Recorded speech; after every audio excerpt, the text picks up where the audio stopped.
"I'm so happy we're together," John said, cradling his bride-to-be in his arms. "And it's mutual," Emily replied, responding to the groom's embrace. The two neighboring grandmothers looked at the newlyweds, immediately starting to murmur among themselves. "Look, Emily and her new boyfriend," said Martha Johnson.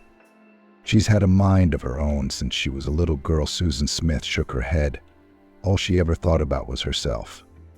"I always wanted to marry a rich man so I wouldn't have to work." The grandmothers shook their heads disapprovingly as they looked at the couple in love. "I think they're talking about us," John smiled. "Let them talk," Emily said.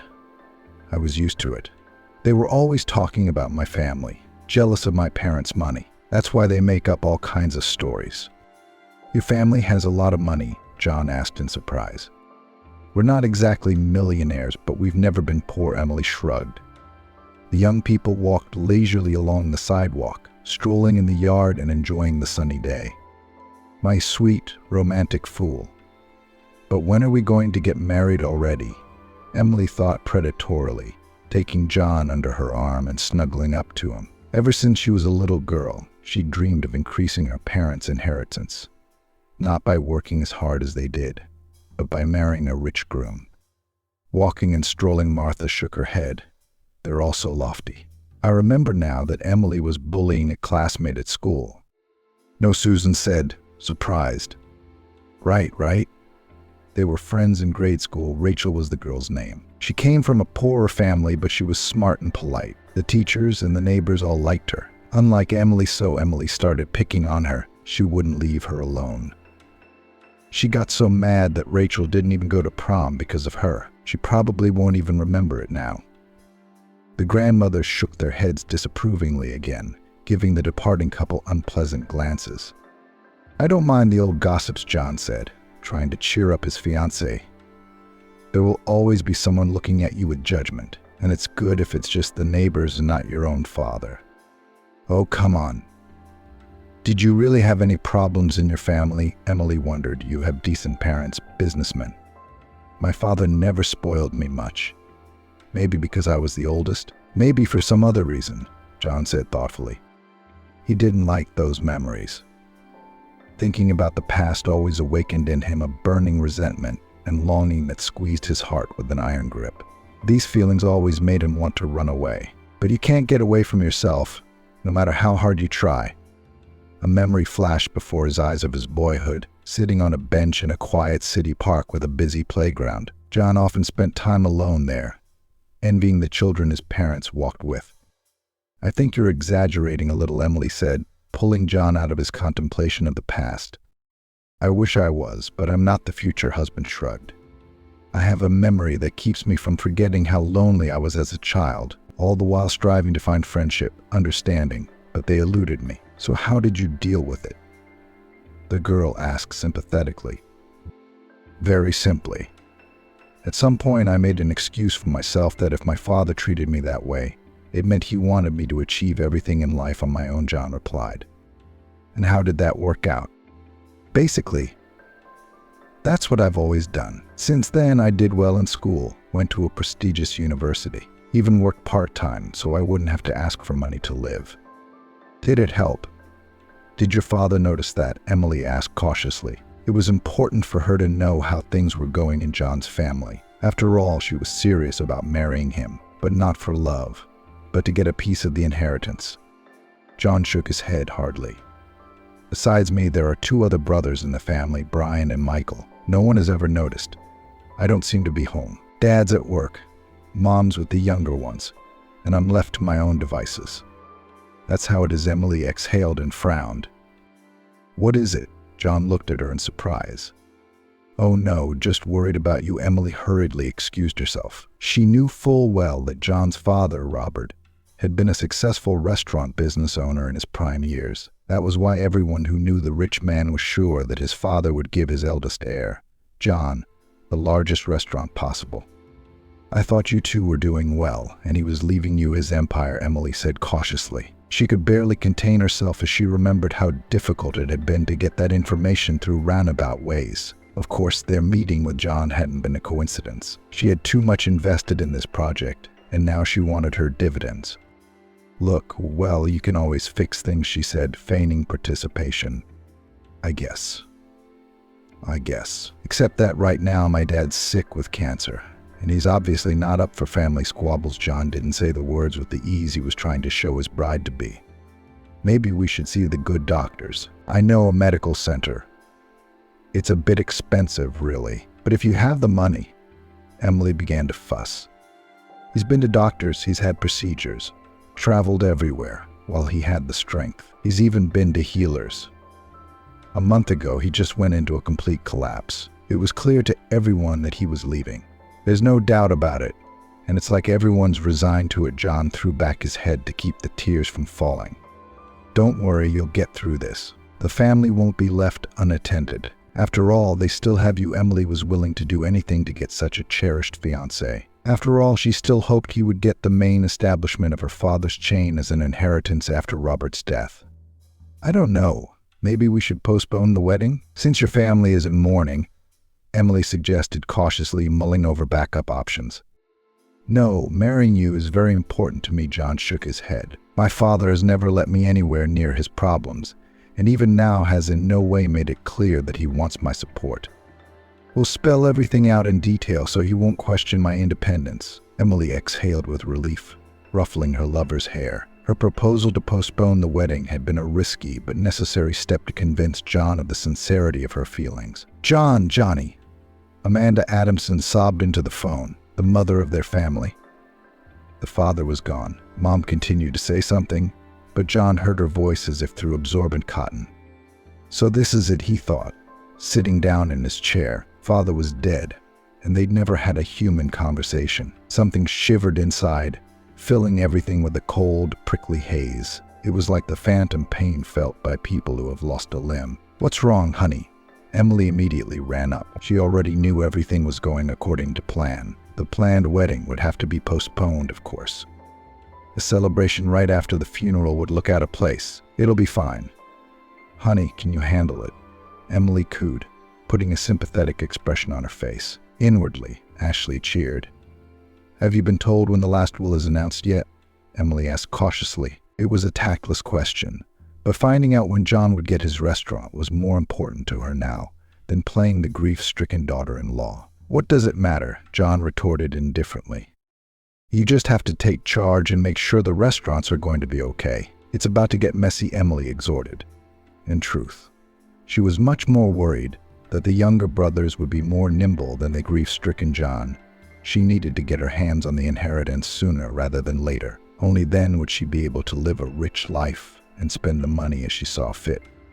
You must pull yourself together for the good of the family, she whispered in John's ear. Okay, I'll find out when the announcement is scheduled, he replied. So, honored family members, relatives, and all present, the notary mournfully announced, in accordance with the will of the deceased. I hereby read the will made by him. Now, eldest son John takes possession of a stable located in the village of Waynesville. What's a stable? Emily immediately hissed.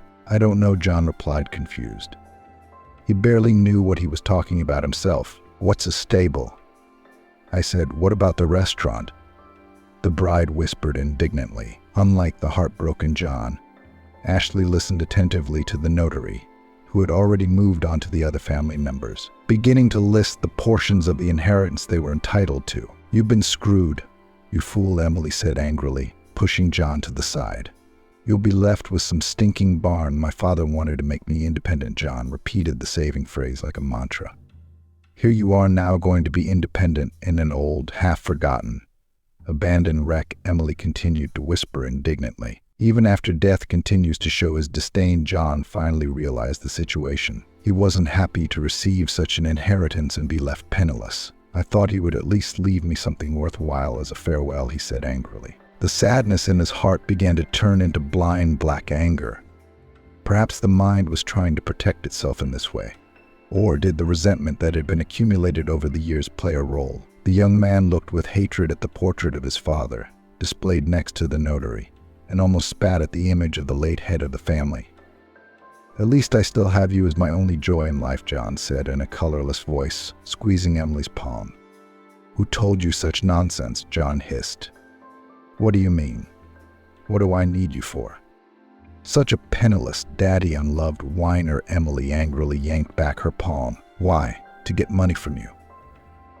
The young people's argument was beginning to draw attention. Where are you going? John asked, seeing the bride stand up from her chair away from him. That was to squander the whole inheritance.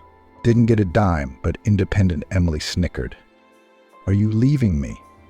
You don't believe me, John interjected. Of course I am, right away and forever. Don't you dare call me or mess with me in any way, you miserable little pauper. What are you talking about? The wedding's in a week, John exclaimed after her. I don't care. I don't care anymore. Marry your debts, Emily said, and disappeared out the door.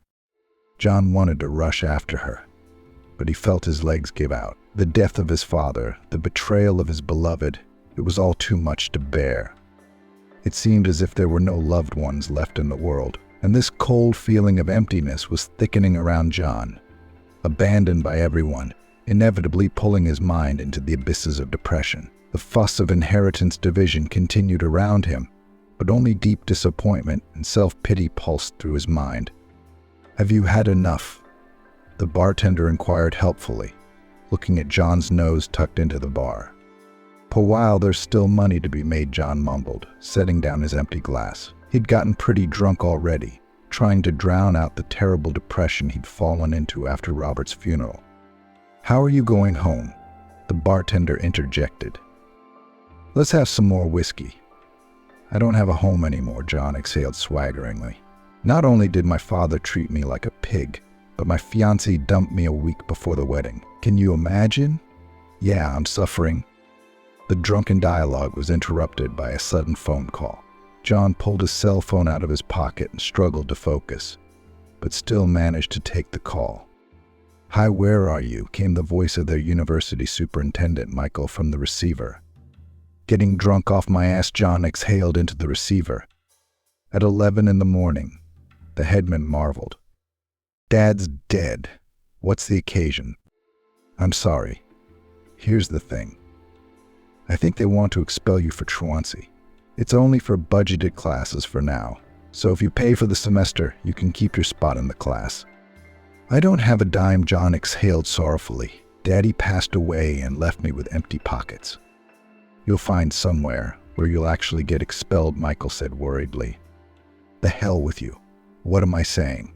Screw your university, and you along with it. John dropped the call and swung around to smash the phone, but suddenly thought he could pawn the expensive gadget and continue drinking with the proceeds. Bartender, it's a long way off, John shouted as he downed the glass in front of him. His booze binge was now in its second week since the funeral. John hadn't spent a day sober yet, and he was going downhill. He drank a little at first, but each day he increased the dose, trying to escape the endless pain. Get up, tramp. Don't just lie there, Martha Johnson said sternly as she chased John off the bench. She didn't even recognize her recent neighbor in this ragged, foul-smelling man. It had been a year since her father's death. In that time, John had gone downhill. He drank everything and became temporarily homeless. Even I'm here, John grumbled, getting up from the bench. You don't remember, do you? Your neighbor? I don't have any neighbors, much less such drunks. There was a nice boy a year ago, but he moved away. And you get out of here before I call the police, Martha Johnson replied. You used to need one. And now, John muttered angrily. But it was useless to argue with the former neighbor. Yesterday, John had gotten drunk again, unable to bear his miserable existence. For the first time in a year, he decided to go home, to try to get in touch with his relatives. But those, like Martha Johnson, did not recognize him at all. Get out of here, Bum Brian said when he saw a ragged and dirty John on the doorstep. What's the matter, brother? Didn't you recognize him? John said with a sad grin. It's me. I'd like to get cleaned up and eat a decent meal. You don't want to be my brother. Tramp Brian glared angrily. John, realizing that there was no compassion in his former home, sighed heavily. They wouldn't let him see his mother anyway, so the only thing left to do was to visit his middle brother Michael. John made it to the restaurant that day, but they threw him out too, not even letting him talk to Michael, the new manager. The brothers are having fun, enjoying life, while I'm in dumpsters and shelters, John said angrily, remembering yesterday. He felt lousy again. He wanted a drink to dull the pain, but his pocket was empty, and so was his heart. "Should I go back to the asylum?" he said to himself in a colorless voice. The new life was so different from the old that from time to time John seriously considered whether there was any point in his continuing to support himself. Find some rope, construct a noose. Maybe it really would be better, John muttered, wandering down some back alley. "Hey you, whose else you gonna be?" came a suddenly hoarse voice. John tried to walk past it, but someone's hand grabbed him by the shoulder and turned him around into the light. 3 similar vagrants gathered around, glaring angrily at the intruder. "What are you doing in our neighborhood?" said the largest of the hobos. John tried to excuse himself, just passing through. "We know the type. He just wanted to collect our bottles. We thought you were one of the vagrants." "Give me the money for the pass," said one of them. "I don't have any money," John exhaled helplessly. But no one spoke to him further. The 3 vagrants began beating their rival mercilessly. "All right, that's enough." The biggest hobo stopped his accomplices. "Take his shoes and let's go." "What are you doing?" "I'm going to call the police," came a ringing female voice. John didn't see his rescuer, but the other vagrants quickly realized things were taking a bad turn and disappeared into the web of alleys. "Are you all right?" came the voice again. A nice, sweet young woman bent over John, looking worriedly at his bruises and abrasions. "It's nothing. I'll lie down for a while, and then I'll be on my way. I don't worry about it." "Thanks for stepping in," John said, feeling blood trickling down his lips from behind his broken nose. "Well, no. How can I leave you in this condition? Let's go to my house. At least I'll give you first aid." The stranger frowned. "No need. I'll get you all dirty looking like this," John said, ashamed of his condition. No objections. It seemed there was no use arguing with this lady. John took the offered hand, stood up gingerly, checking to make sure his bones were intact, and obediently followed his savior. "So, any better, Rachel?" the girl who had helped John into the back alley asked. "Yeah," John nodded. "If it wasn't for you, I don't even know if I would have died there." A few days passed as Rachel sheltered the unfortunate John, allowing him to stay in her house. "Here, have something to eat." "I brought some from work," she said, holding out neat boxes of food. "Are you a cook or something?" he wondered. "Almost. Dishwasher at the Aphrodite restaurant." "What's the matter?" "It's that wicked restaurant again." John shook his head in irritated surprise. It was ironic that the only person who had treated him kindly in the past year was also involved in Robert's legacy. 1,000 restaurants all over the city, and you had to pick this one, John said sorrowfully. "It's just close to home and pays well," Rachel shrugged. "Why is that?" "Oh, just an old story." "Never mind," John brushed it off. He liked Rachel too much to be angry at her choices. Besides, it wasn't anyone's fault that Robert had essentially abandoned his son in poverty. "Brian's on a mug today, so he can sit quietly for now," Rachel said, referring to her 12-year-old son. "By the way, may I ask?" John inquired. "It's a personal one, of course, but yes," Rachel nodded. "Why are you raising your son alone? What happened to his father?" Rachel sighed sadly, immediately suppressing her gaze. It was obvious that the memory of Brian's father was something she wasn't comfortable with. No surprise there. "He abandoned us when Brian was very young," she sighed. "I'm sorry. I shouldn't have." "It's okay. It's just that Michael turned out to be a sneak." "Yeah, that's no good." "The kid needs a man's education," John shook his head. "You know, better no father than a father like that," Rachel snorted. John bit his lip. He'd naively thought his heart was dead after a year of wandering, and that he wouldn't be able to feel anything. But the wounds left by Robert's behavior were still alive and reminded him of themselves at the mere mention of family problems. "You're too good for this life," John said regretfully. He looked around for the umpteenth time at the tiny one-bedroom apartment Rachel was squatting in with her son. The walls hadn't seen repairs in years, the furniture was falling apart, and the kitchen was like a cubbyhole. The plumbing was rusty, the faucets leaking, the wind blowing through the wooden window frames. "That's just the way it is," Rachel said. "I got a roof over your head."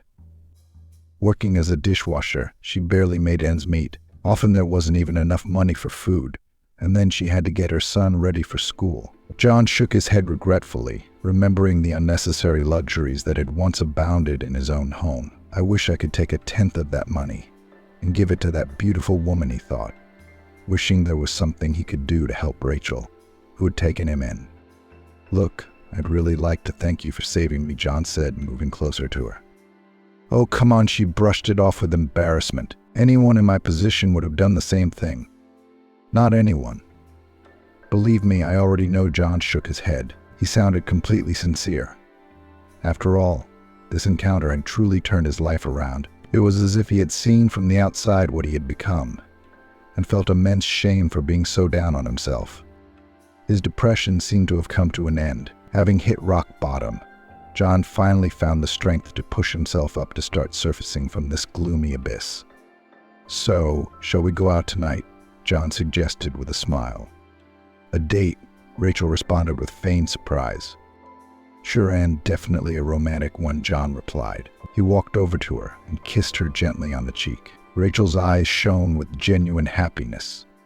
She hugged John warmly, pressing herself against his chest. It's good that we met, she whispered. Thank you for not leaving me then, John agreed. It had been months since their fateful meeting. John had really picked himself up. He stopped drinking, improved his health, and got a decent job. Somehow, unbeknownst to himself, he'd started a real relationship with Rachel, and they both realized that they wanted to be together as more than just friends. Almost immediately, they moved from a dingy one-bedroom apartment to a spacious one-bedroom apartment with a good renovation. John tried to surround Rachel and her son with as much comfort as possible so that they would forever forget the horrors of their past lives. Listen, have you ever wondered what kind of stable your father left you? Rachel suddenly asked. Never even thought about it. Yeah, a barn of some sort, I guess. John shrugged. Why are you being so forward? Maybe it's not what you think it is, Rachel said. Let's drive down and have a look. I've always liked the countryside, actually. Yeah, and what could it possibly be interesting for? John wondered. It's so much better than the hustle and bustle of the city. The people are kinder, the air is cleaner, it's wide open spaces. I don't know. It's a dubious idea in my opinion, John frowned. Going back to where his father had once dwelt was just plain unpleasant. Although, your whole inheritance seems to have some sort of bad vibe, Ashley said quietly.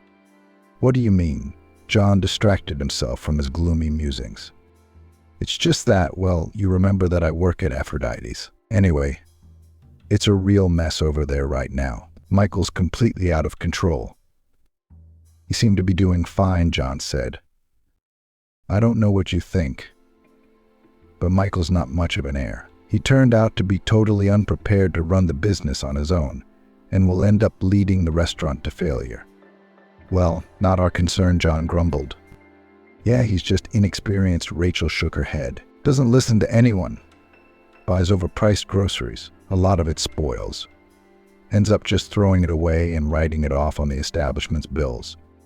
Well then, must learn. John spread his hands. That's not all of it. On top of Michael's inexperience, he's being cheated by the chef. The team, by and large, is falling apart. It's now clear to everyone that Michael is running the business ineptly. John rolled his eyes. I feel like he needs your help, Ashley said cautiously. No one said that or asked for it. John brushed it off. They were only glad I was gone. Now it's reaping the benefits. You won't even try to interfere. What would I do? It's not like I own the restaurant, John sighed sorrowfully. If I come in with advice, he'll kick me out or do it his way out of spite. The conversation reminded John of everything he had tried to forget for so long. The pain of betrayal grated on his soul, sending painful spasms through his chest. John tried to hold back, not to get angry, but Rachel had broached the subject in vain. I'm sorry, I should stay out of it. I already regretted it myself, Ashley snapped back, seeing John's gaze fade. It's no big deal. I thought we were going on a date. Rachel tried to change the subject. Right, let's go. Let's distract ourselves. Let's do something out of the ordinary, Ashley playfully retorted. Like go to the country. At least we can see what kind of stables are there. Do you have any idea where the village is? John raised an eyebrow skeptically. It's not far, it's just outside of town. Half an hour by bus, Rachel smiled. I've already done all the research and looked it up on the map. Nice stable, by the way, John said with surprise in his voice. There, and I've been telling you for a long time we should go, Rachel replied. The building that was listed as John's inheritance was neglected but not ruined. I guess he must have given up on horses when the disease was discovered. It really wasn't much fun. Then John shook his head. So they've been idle for a few years, just waiting for you, Rachel replied. John looked around the stable carefully, checking the doors, walls, and roof for strength. You know, it even makes me want to restore it, John replied in surprise, so I can sell it later. Rachel looked at him questioningly. No, at least for your father's memory, she said. John touched the main gate. The wood gave a pleasant warmth, as if it was just waiting for its new owner to return. Maybe that's why he bequeathed it to you. Because you wanted attention from him, not money, Rachel suggested. John didn't answer. He no longer had the energy to search for the secret meaning in his father's actions and try to unravel his motives. A new life with Rachel, her son, and now this stable, all these elements had become his safe haven, where he longed to dissolve, never again to face life's hardships. Hello, a strange man in an elegant suit said hello.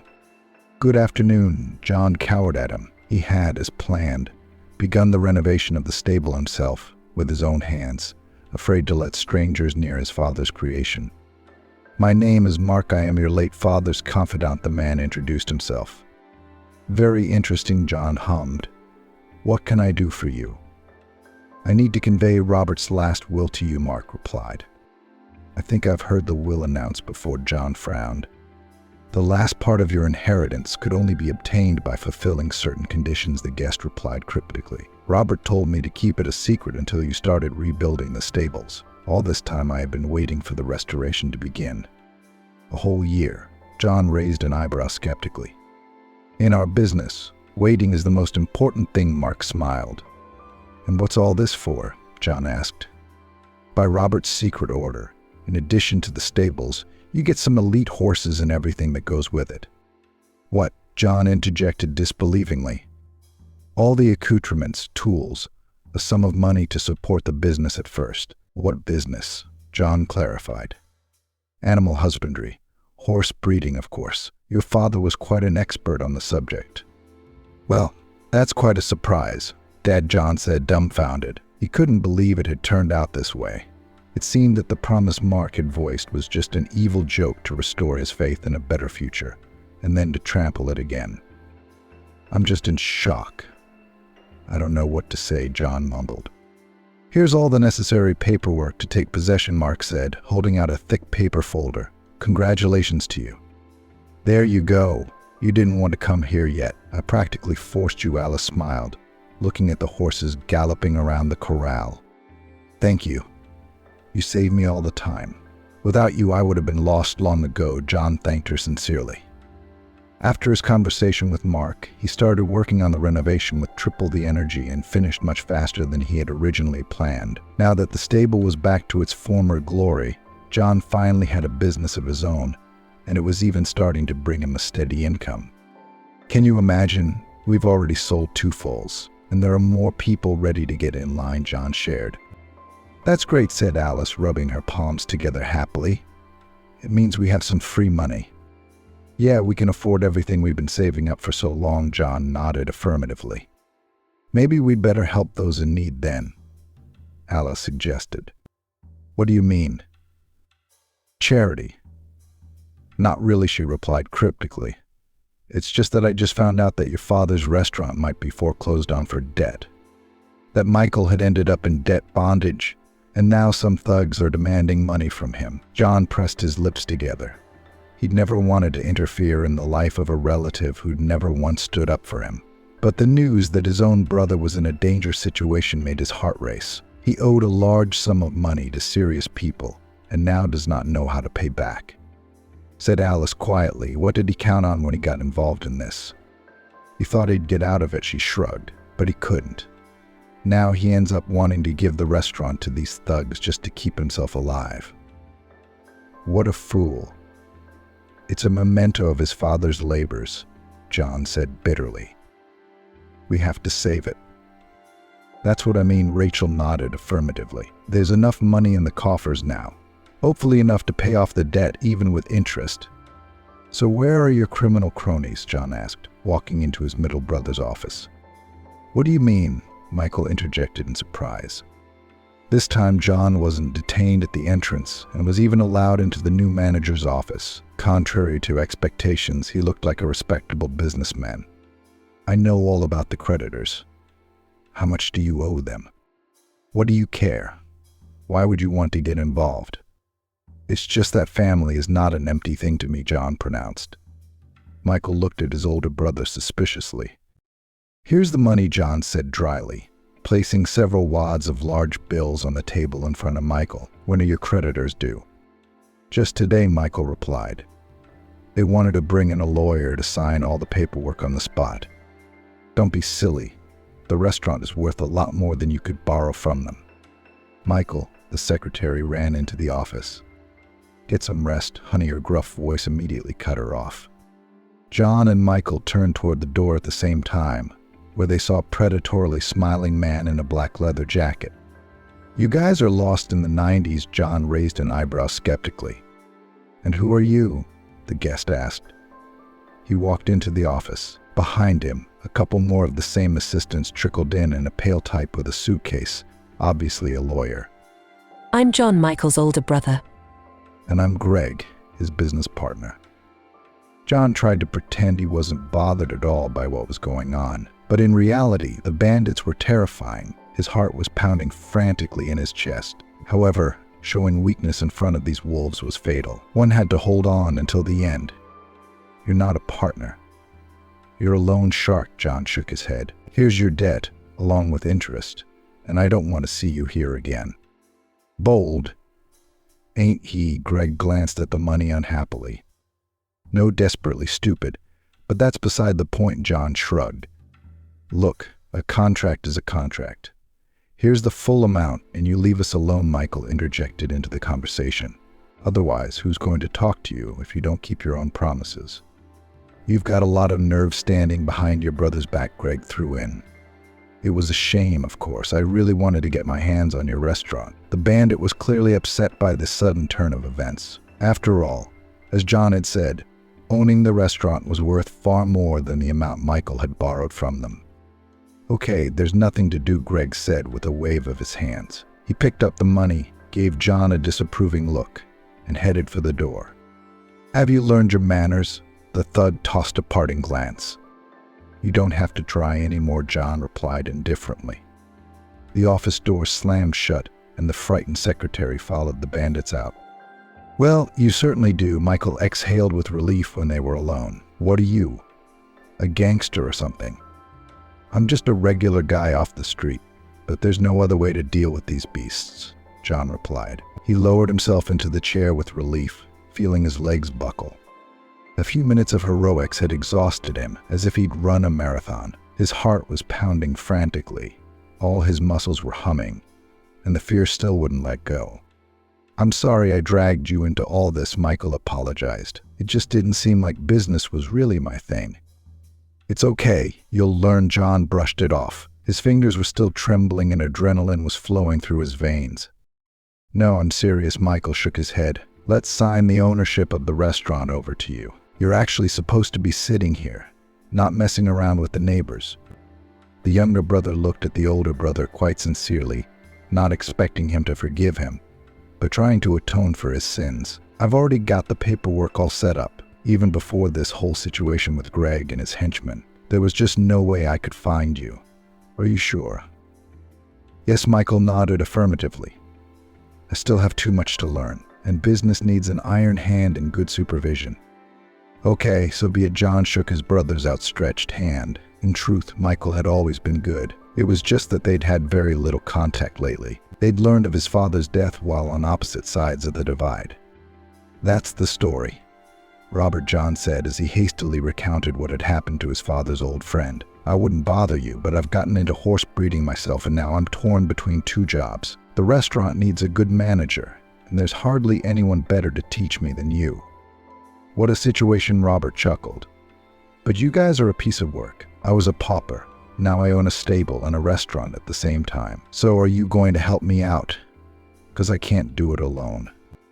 Look, I left for a reason, Robert said. John looked at him and nodded understandingly. No one would want to work under two young men who had barely learned how to run a business on their own. You're a real experienced manager and an old friend of Dad's. I promise we'll trust you and give you complete freedom to make decisions. You'll just teach Michael a few things along the way, and then we'll see. If you don't like it, you'll leave. But if you like it, you'll work together. I'd do it myself, but I just don't want to give birth to too many different types in one. Pete nodded his head in agreement. That's good, John rejoiced. He felt incomparably relieved now. Now he could at least hope to be able to hand the restaurant back over soon. Thank you. I'll go then. I'll call you later, John said. Leaving Pete's apartment in farewell, he walked down to the first floor and found himself near the entranceway. It was late evening outside, and as luck would have it, the only streetlight had been broken by some hooligans. Looking in the dark, John muttered. Need a light? Came a gruff voice of familiar intonation. You're not following me, John tossed back, recognizing Greg and his handmaidens immediately. The three thugs were standing not far from the entryway, clearly waiting for John to come out of it. Are we going to talk again? John asked, trying to show that he wasn't intimidated by their grim silhouettes. Not just your face, but your reputation, Greg replied in a menacing voice. And no one will ever know, one of Greg's underlings grinned predatorily. They came at John just like the three vagrants in the alley outside Rachel's house, except the thugs were much meaner, clearly trying to inflict as much damage as possible. You'll remember how to cross us now, Greg said dismissively, spitting on the pavement next to John's body. Bastards, John whispered with just his lips. Emily. Hello, came the voice of an elderly informant from the receiver. Oh, I didn't think you'd call, John's ex-fiancé responded, surprised. We've been keeping an eye on Robert's family just in case, and some interesting information came up. Are you in? Emily fell silent. Thoughts of John's return had already crossed her mind several times. Yes, I'm in. What's up? Emily responded. The price is standard. I get it. So, your ex-fiancé has a back injury. He's in the hospital right now and will likely remain disabled. Well, how am I supposed to be interested in that? Emily muttered. I'm already regretting getting into this conversation. Don't you get it? He'll remain a rich invalid who owns a restaurant and a stable of elite breeds of horses. Oh, what a nice rise in a year, Emily replied thoughtfully. Just keep in mind, some young lady is already hanging around him, but John hasn't officially registered his marriage yet. We'll see who the wife is. The meter of other people's money habitually spun in her head, capitalizing. Hanging up the phone, she transferred the due amount to the informant's account and on wings of happiness rushed to the hospital. My poor, poor Johnny, screamed Emily, barely entering her ex-fiance's room. Who are you, exactly? Raised an eyebrow in surprise at the doctor checking on the patient's condition. I'm practically a wife, Emily blurted out indignantly. I see. Good thing you showed up. Otherwise we couldn't find any family contacts, and he hasn't regained consciousness yet. Don't worry, everything is under control now, Emily nodded confidently. Ashley immediately began to fuss around John, who still hadn't woken up from the beating.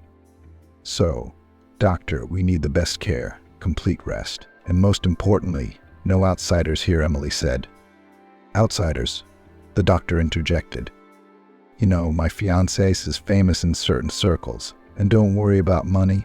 We'll pay all the bills in the best possible way. How can you tell me where John Zabinski is being housed? Rachel asked the nurse at the front desk excitedly. Ward 6, she replied melancholically. Can I see him now? No. Why not? The bride didn't tell me to let anyone, and the nurse waved her hands. Like the bride. What am I then? Lost, the nurse interjected. I'm sorry, but I don't have time to look into your personal life. Let's just get on with it ourselves somehow. Who the hell is she? Rachel muttered. I don't know, replied the nurse. So that was it. Rachel remembered John mentioning in passing a former lover with whom they had had some serious disagreement. "But why didn't John himself inform me of anything?" she asked in a colorless voice. "How should I know? Maybe he got cold feet." No one bothered to tell Rachel that John had simply not yet recovered from the beating. "Well, how could he?" Rachel sobbed. "I've been running all over the place looking for him. And he. Ashley covered her face with her palms, unable to hold back the tears. First Alex's father, now John. All the men had taken advantage of Rachel's kindness and then betrayed her. She felt her heart clench with pain. The thought of her lover's betrayal sliced her soul with a sharp blade. "Well, why do I have to suffer all this suffering? Why does it always hurt so much to love?" Rachel moaned, her shoulder pressed against the wall, her whole body shuddering with tearing emotions. Right now she just wanted to disappear, so that no one else could put her through such terrible torment. "Would you like a sedative?" the nurse suggested glumly.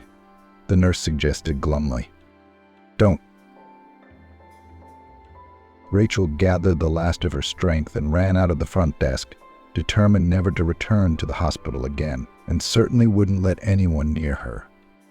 "God, where am I?" John moaned, opening his eyes. There were only white walls all around. The air smelled of drugs, and his hearing was irritated by the rhythmic beeping of instruments. "John, are you finally awake?" came a surprisingly familiar female voice. "What are you doing here?" John grudgingly inquired when he saw Emily. "How are you feeling?" she asked sympathetically. "We're at the hospital. You've been hurt pretty badly. Do you think after everything you said at your father's funeral that I really want to see you even here?" John irritably interrupted his former fiancé. "What are you doing here?" "John, well, don't get mad.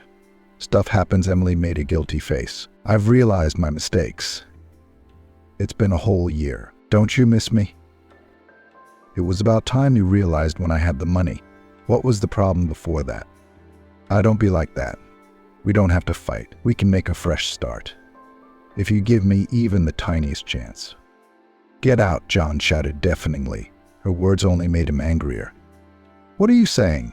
We've only just met. I'm the only one sitting here looking after you. Out, I say, with Ashley, or I'll call the guards and they'll drag you out under your arms." "Well, then stay alone, you miserable invalid," Emily threw angrily, rising from her chair. "You'll come crawling back, but it'll be too late." Emily walked out, slamming the door loudly, nearly knocking over the doctor who had come in for a checkup. "I see you're awake," the doctor remarked contentedly.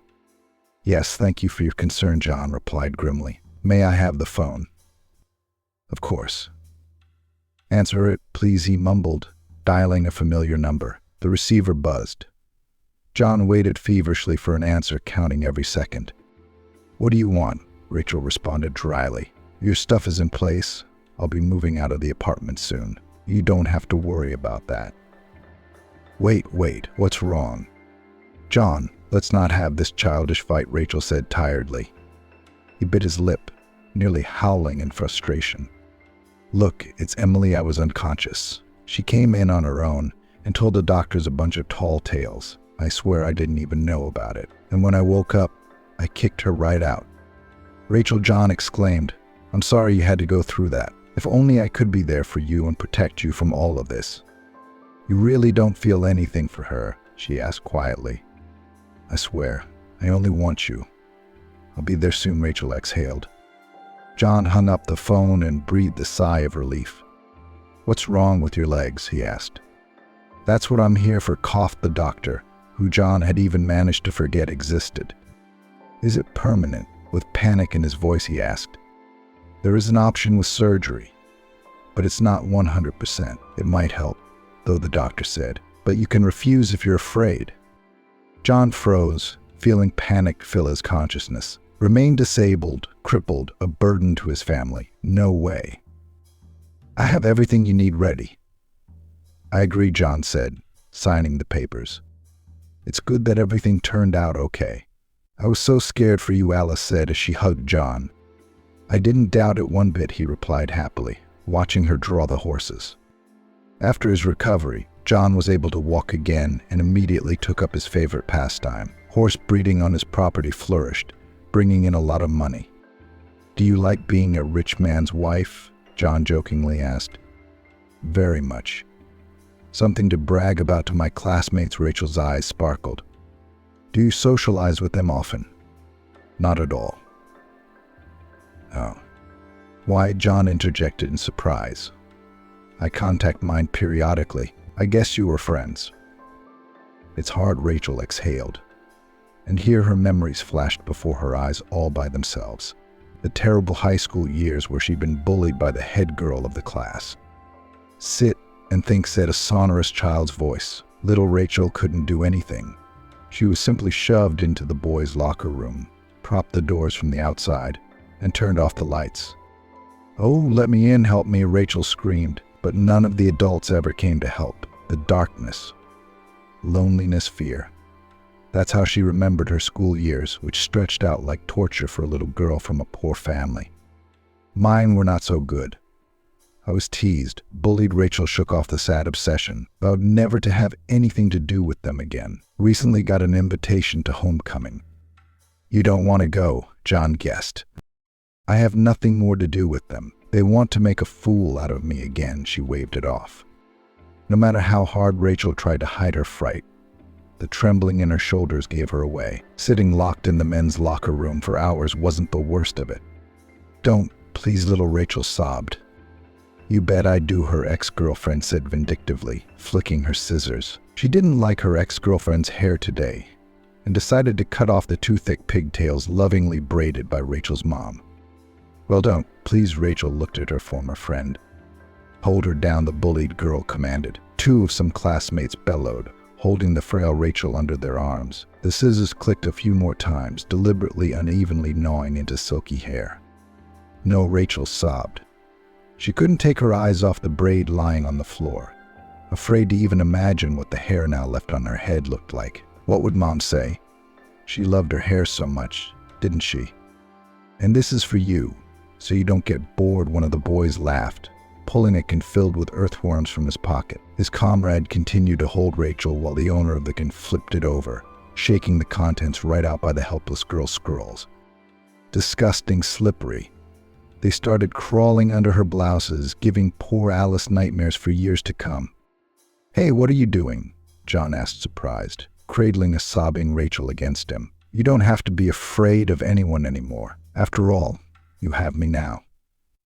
"I'm just not capable of looking them in the eye after all those years of humiliation," Rachel breathed out. "Well, no. They're the ones who should be apologizing and afraid to look at you, not the other way around." John pulled his sobbing lover to him and began to cover her face, salty with tears, with kisses. Gradually, Rachel began to calm down, feeling her soul warm in his arms. "They're all adults now," John said soothingly. "And in fact, you should get out more often instead of sitting around the house without a care in the world." "Thank you," Rachel exhaled. "And don't worry about nothing. We need to take care of our future baby," John said lovingly as he stroked Rachel's rounded belly. It was only because of his encouragement that Rachel was able to stop sobbing and take a normal breath. Maybe he's right, and we need to finally face our fears, she thought, still feeling the warmth of the hug. Soon after they were discharged, they decided to apply for a registry office, for Rachel turned out to be pregnant, and their little family was expecting an addition. "Here's our school," Rachel said with a sinking heart. "It's just a normal building, not sinister at all." John tried to lighten the mood with a joke. They decided to go to homecoming together so Rachel would never be alone with her fears again. "Vaughn, everyone seems to be gathered around Emily as usual," Rachel said sadly. John looked in the direction she was pointing and froze, not believing his eyes. Emily Miller had appeared in the crowd out of nowhere with several other men. "What's she doing here?" John said angrily. "What do you mean?" "Emily went to school with me. She's been bullying me all these years too. Even though we were like friends at first." Rachel shook her head. "So that's my ex-fiancé," John gritted through his teeth. "What a small world. Had I known right away she was such a bitch, I never would have gotten involved." At some point, Emily noticed him too. "Hey, how did you find me?" she rejoiced. "I knew you'd decide to apologize. Hey guys, look, "I think it's my rich husband-to-be," Emily announced loudly, getting everyone's attention. Emily started to run towards John, but suddenly noticed Rachel standing next to him, holding her hand to her rounded tummy. "What's that?" the blonde immediately hissed.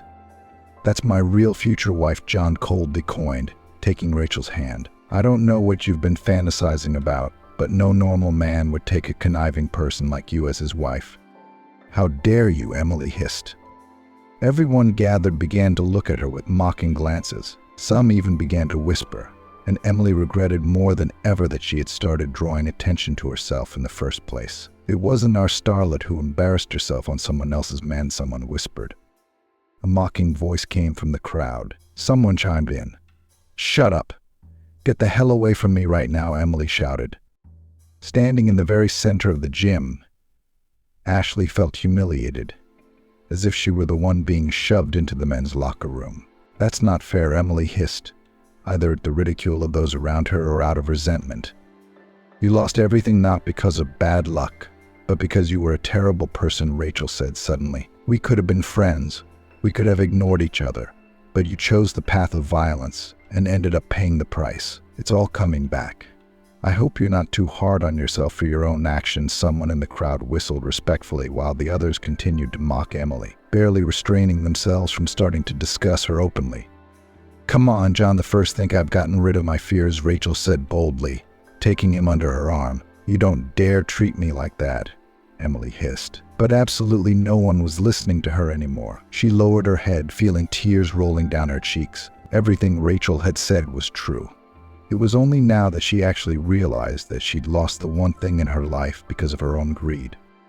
"You were just great," Rachel was quietly complimented by her future spouse. "My knees are shaking, but I think I've repaid her for all the years of humiliation," Rachel exhaled. "You have." John put his arm around his wife's shoulders, leading her away from the ill-fated school. "By the way, we still need to stop by the guardianship office. I want to adopt Alex as soon as possible. Until our baby is born, the kids should have a full family after all. After all, both parents are important to them." "Thank you. I don't even know how I would have handled all this," Rachel said. "It's you that I thank. If it wasn't for you, I would have stayed in that back alley a year ago, and no one would have remembered."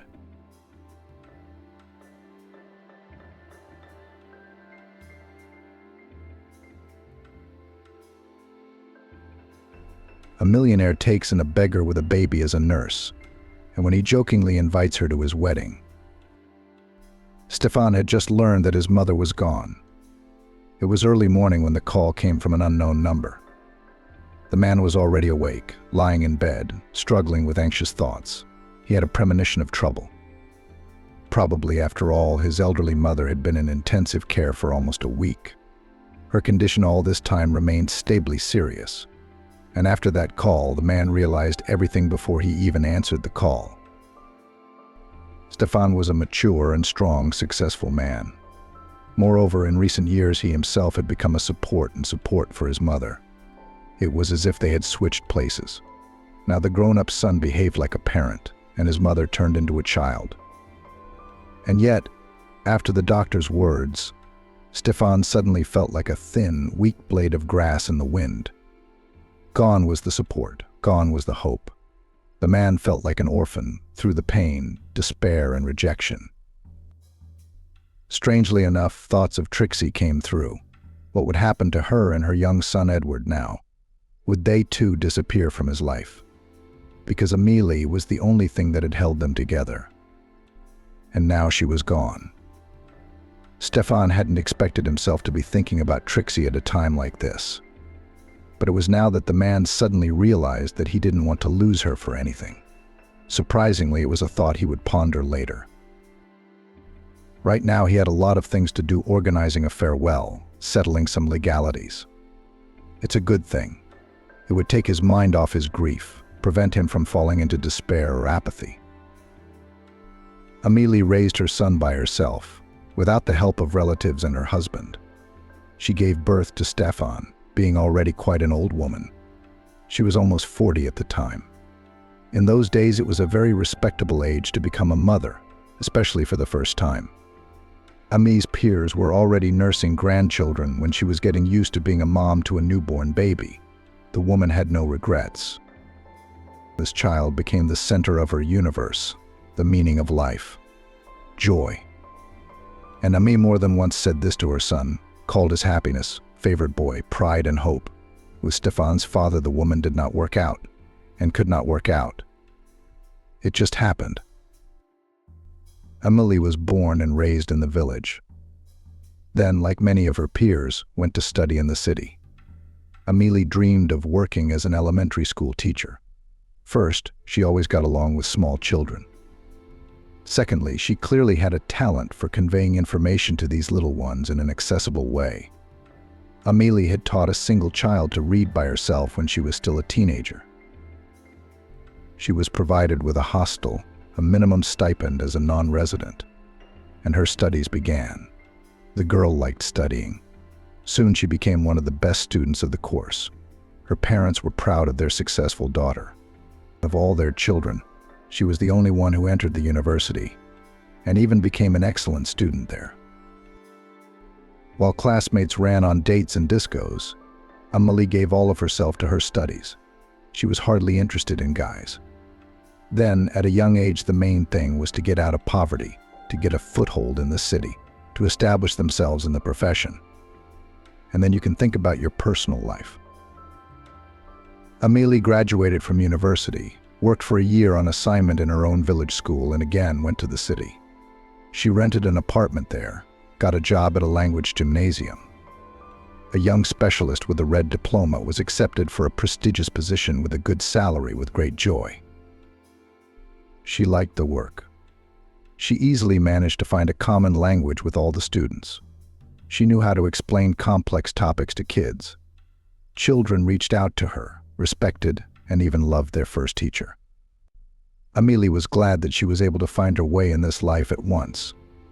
Many people cannot work at a job they do not like. They suffer, looking for something new. But she immediately found herself in her place. True, here with a personal life did not add up. Appearance, she had a pleasant. Her admirers periodically appeared.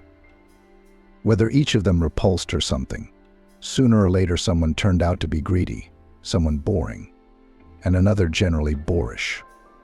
And so Amelie was left alone. It's time to lower the film. Age is also not young, shook her head mother when her daughter came to the village to visit relatives. Demands you, it seems, too high, driven completely in his city. It's high time you got married. Her sister joined in. She was older than Amelie by only a couple of years, but she was already the mother of 4 children. The sister had recently divorced her husband and was living with her daughters at her mother's house. She did not work with their father, as her girls were still very young. Amelie periodically helped the single mother with money and always felt sorry for her. To hear from her sister words about the need to urgently run to the marriage was especially strange. It's time to give birth, the mother continued. Age is pushing you down. If you don't have time, you'll be alone and needless in your old age. These conversations depressed her, made her feel somehow inferior. Amelie was quite satisfied with her life, her favorite job, a beautiful, albeit rented, apartment, socializing with friends, traveling. Yes, sometimes she dreamed of a beloved and reliable man next to her, and a child, of course. But applicants for the role of husband and father of descendants in Amelie's environment has not yet been observed. Worthy specimens were already sorted out, and other options woman categorically did not suit. She did not want to become an unhappy, almost destitute single mother like her older sister. One day Amelie was sent to the all-Russian competition of elementary school teachers, but not somewhere, and in the capital. The woman then returned with a victory, which earned herself even more respect from the administration. Oh, they even wrote in the local newspaper. A full-page article with several color photos. But Amelie didn't just come home with a win. At the time of her return, she had no idea that a new life was already living and developing under her heart. After the award ceremony, which took place in a huge concert hall, Amelie decided to take a walk around Moscow. Amelie visited many places in one evening: Red Square, the Tretiakov Gallery, and the famous zoo. A little tired, but overflowing with impressions, she returned to the hotel. Almost reaching her destination, Jacob, the future father of her only child, called out to her. She hadn't realized it at the time, of course. He was a handsome, tall man, smiling, charming. He introduced himself as Jacob and said that he lived in a neighboring hotel. Jacob had come to Moscow for work. He, in his own words, often had to do it. He confessed that he had been watching Amelie for a long time and that he liked her very much, but he still did not dare to approach her. And tomorrow the man was already leaving. That's why he took the risk of meeting her, because there would be no other chance. They talked for a long time, sitting on a bench in the square in front of the hotel. Amelie herself was surprised at how easy it was for her to talk to this man. She felt as if they had known each other for years. Jacob was from Novosibirsk, a large city in the north of the country. He admitted right away that he was married, but unhappy in his marriage. Amelie felt sorry for him for some reason, and in general she behaved that evening quite differently than usual. Her seriousness and innate caution had evaporated. She explained it to herself that she'd had too many experiences that day. Jacob was handsome, and his manners were very pleasant. So they spent the night in Amelie's room. No promises, no commitments. They both knew they'd never see each other again. They just accepted it as it happened. Two adults were drawn to each other by an irresistible force. Amelie had never allowed herself to do anything like that before, but she couldn't resist, and the atmosphere was conducive to play. The woman, as if trying on the mask of someone else, allowed herself to be more liberated, free than always. They said goodbye in the morning. Jacob hugged Amelie tenderly, kissed her, and said many beautiful words that made the woman blossom and feel like a queen. Yes, they would never see each other again, but it was a blessing to have met such a man in her life. Amelie knew she would remember him fondly. A month after returning home, Amelie realized she was expecting a baby. At first frightened, but then overjoyed. Wasn't that what she had once dreamed of? Yes, it didn't work out with her husband, but she would have a son or daughter. When her parents found out that Amelie had gotten pregnant out of wedlock, they were furious. Shame the father uttered when he heard he was about to become a grandfather again. How could it be? What on earth have you done? Wailed the mother. Don't expect any help from us. You made your own mess. You'll have to clean it up yourself, the father joined the conversation again. Didn't you rush me into motherhood? Amelie reminded her parents. She hadn't expected a different reaction, so she wasn't particularly upset. It's a shame and a disgrace to give birth without a husband, her mother repeated and pressed her lips together resentfully. Amelie realized that she could manage on her own without the help of her husband and family. She had a good job that allowed her to rent an apartment and to do almost nothing for herself. Yes, it may be difficult, especially the first years of maternity leave. But nothing will get out of it somehow. The joy of realizing soon motherhood overshadowed all other feelings and emotions. And then Stefan was born, a wonderful, healthy baby, very much like his father, who had not even suspected the existence of this miracle. And Amelie suddenly felt truly happy and whole. The woman had no doubt she would overcome everything, cope with everything. Stefan knew this story from his mother's words. She had told him everything when she was a teenager. Her eyes shone with joy. It was obvious that she was very happy with the memories. Stefan admitted that his mother had embellished the story. Of course, it had been very difficult and frightening for her at times. Maybe there was resentment for the relatives who had returned at a difficult time, and for Jacob too, who hadn't changed at all since the meeting. Either way, his mom had said many times that Stefan's appearance was the best thing that had ever happened to her. And her son believed her. Stefan grew up to be a handsome and bright boy. Unlike many other children, he hardly ever got sick. The boy had excellent grades, and also had time to practice chess and swimming. He was successful in both sections. Stefan went to competitions and tournaments, won medals, participated in school Olympiads. Sometimes Stefan missed his father, whom he did not know at all. But he didn't tell his mother about it. He didn't want to upset her. So it was not easy. In order to provide for her son, she not only took 2 jobs at the gymnasium, but also tutoring. Stefan saw it, appreciated, understood, and dreamed of growing up to become a successful rich man and pile his mother with gifts. Emily tried to give her son everything, but did not spoil the heir, of course. And there was no such opportunity. Nevertheless, the woman always found the means to send Stefan to the next competition or pay for his section. When the time came, Stefan entered the budget department of the local university on his own. After graduating, he became an IT specialist. After receiving his diploma, the young man first got a job at the town forming plant. He was immediately offered such a salary that the guy was even dizzy with surprise. It cost him a lot of effort to keep himself in control. Over time, the young specialist was noticed, appreciated, made the head of the department. His salary, accordingly, increased significantly. Within a year, the guy was able to buy himself and his mother a large apartment in a prestigious area of the city. Finally, they moved into their own place. The rented apartment was, of course, cozy and already quite native, but it still belonged to a stranger. And here, at last, their own corner. Amélie couldn't get enough of her son. He was handsome and clever, and now he was rich. Stefan didn't work for his employer for long. One day he decided to take a risk, opened his own company. He already had work experience. He understood the peculiarities of the service market. Of course, it was not easy to make up his mind. To leave the forced money place, to rush like in a maelstrom with his head into the business, which is still unknown whether it will bring profit. But deep down, Stefan felt that everything would be fine, because he had a clear plan. And so it was. Stefan's firm grew, developed, brought more and more income.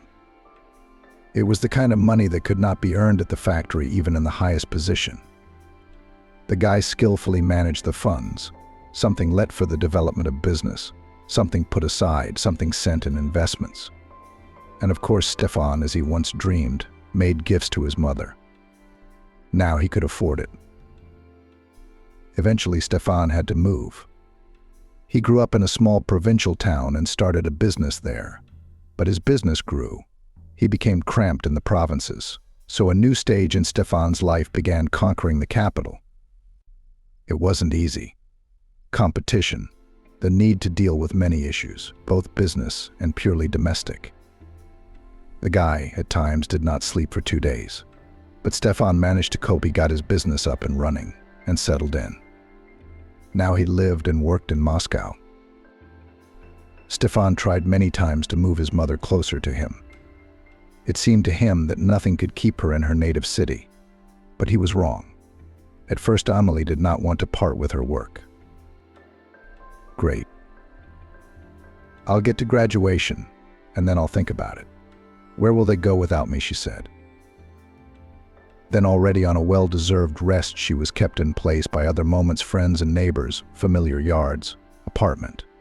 In general, Amélie refused to move. It seemed to her that she would not find her place in the capital. You work all the time, all in business and labor, and I do not know anyone there. What am I supposed to do? Sit all day long in 4 walls. At least I have friends here. We go for walks, to the theater, to cafes. But what's waiting for me there? In the end, Stefan realized that it is useless to persuade his parents. He often came to visit her or brought his mother to stay with him.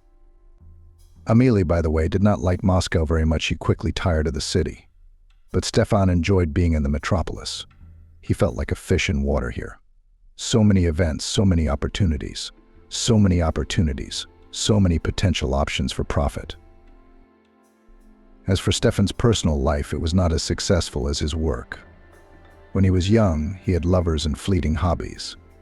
But even in his younger years, Stefan realized that all these were nothing more than short-term romances. The guy has formed in his head an image of the other half. At the head of the chapter, he put such qualities as intelligence, kindness, sensitivity, loyalty. But none of the girls, which in large numbers hovered around the successful young businessman, did not meet this ideal. And then Stefan met Kira. It happened in a club, where the successful businessman and his colleagues celebrated the conclusion of another contract, which was to bring good profits. The tall, slender girl fell on Stefan's head in the most literal sense. She was accidentally elbowed by a careless waiter. That's why the beauty couldn't stay on her feet.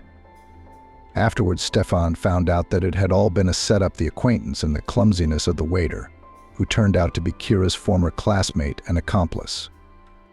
But then the incident had been a small miracle and resembled a scene from a romantic comedy. Kira and Stefan met. The girl immediately charmed the young man with her modesty, even shyness. It was hard to believe that with such a spectacular appearance, Kira remained not spoiled, sensitive beauty that Stefan knew. Usually they behaved like capricious princesses, but this girl was strikingly different from the others. That was probably what had gotten Stefan hooked. They started dating. The closer Stefan got to know Kira, the more he fell in love with her. Here's the updated story with the names changed.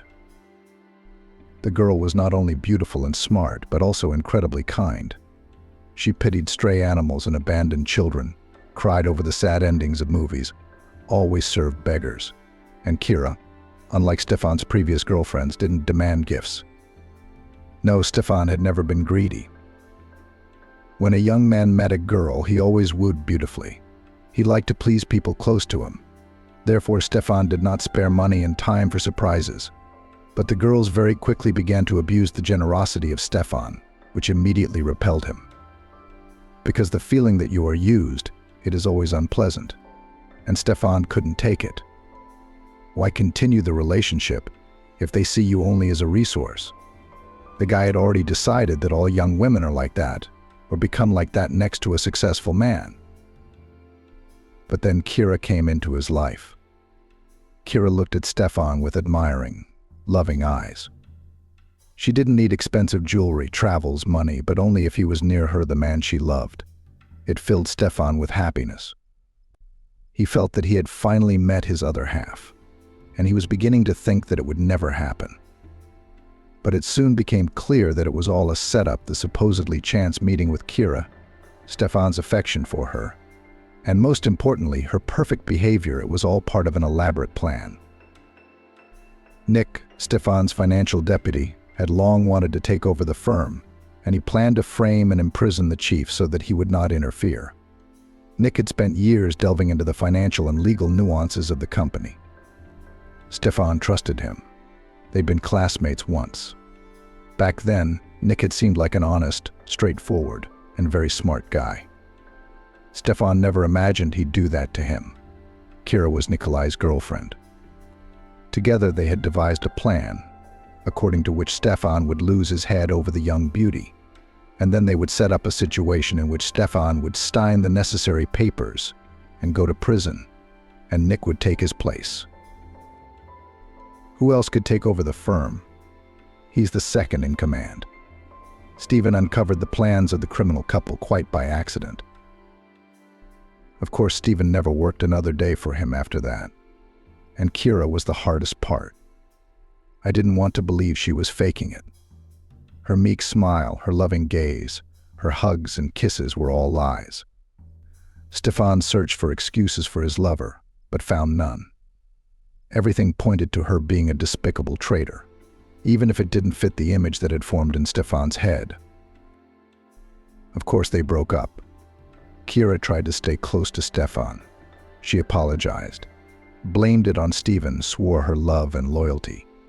It took a huge effort for Stefan not to believe her again. As it turned out, it was a wise decision, because leaving Kira in her heart told the young man a lot of unpleasant and hurtful words. It was painful to see the once favored beautiful face curved with a malicious grin. After this sad story, Stefan stopped trusting girls, and he never dreamed of a new serious relationship.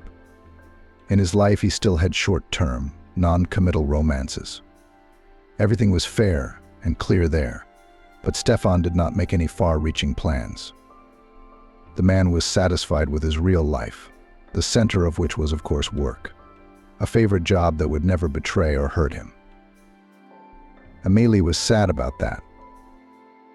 Do you want a wife? Kids? Amelie listed. Are you planning to live your whole life alone? It's good now, but when you're old, it's uncomfortable. You'll be cold. But you can't change anything. It's up to me. Stefan tried to avoid the conversation. I'm surprised at myself, Amelie sighed. My parents used to push me to marry, to hurry me to have children. I didn't understand them then. I thought, why are they meddling in my life? And now I'm saying the same words to you. It's strange. And so everything went on as usual. Amelie enjoyed her freedom after a well-deserved vacation. She had a wonderful company, a couple of former colleagues and a neighbor. The women were all the same age. They went to theaters and cafes, just walked in the park, even traveled.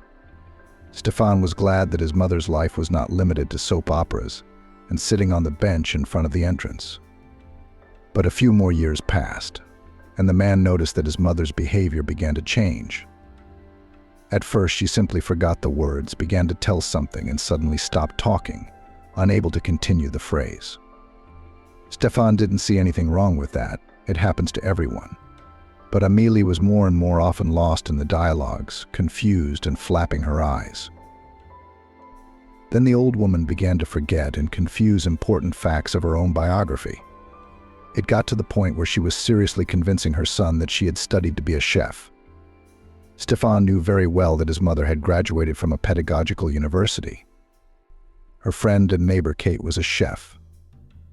She had talked many times about her studies and her work. Here in his mother's head, apparently, and mixed up the facts of her own life and the story of her neighbor. All this could not but alarm Stefan. Moreover, his mother's friends periodically called him with disturbing news. The man signed up Amelie for a consultation with a renowned professor.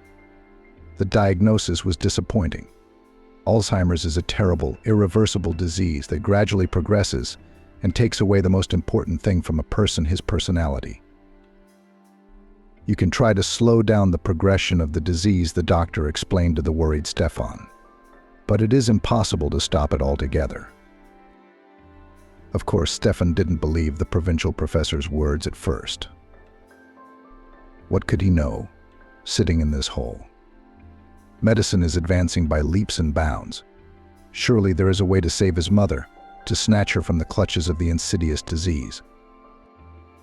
So the man put aside all his business and rushed to Amelie's rescue.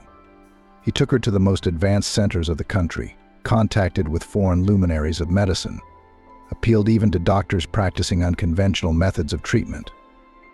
All in vain. The disease continued to progress. Doctors were unanimous in their opinion. Amelie had a particularly severe case of the disease. The elderly woman almost did not respond to therapy. The disease developed rapidly. No medications or medical manipulations were able to slow down the process significantly. It was hard to realize her powerlessness. Stefan had money, connections, and opportunities, but none of that mattered in this situation. Amelie gradually withdrew into her own world, but there were moments of enlightenment when her eyes suddenly became as they had been before, aware, loving, attentive. Unfortunately, it happened less and less often. Stefan looked forward to such moments, to talk to his mother again. He missed her, the old Amelie. But most of the time his mother was now a complete stranger, healthy, childishly capricious, completely unadapted to life and living. Amelie required care and constant supervision.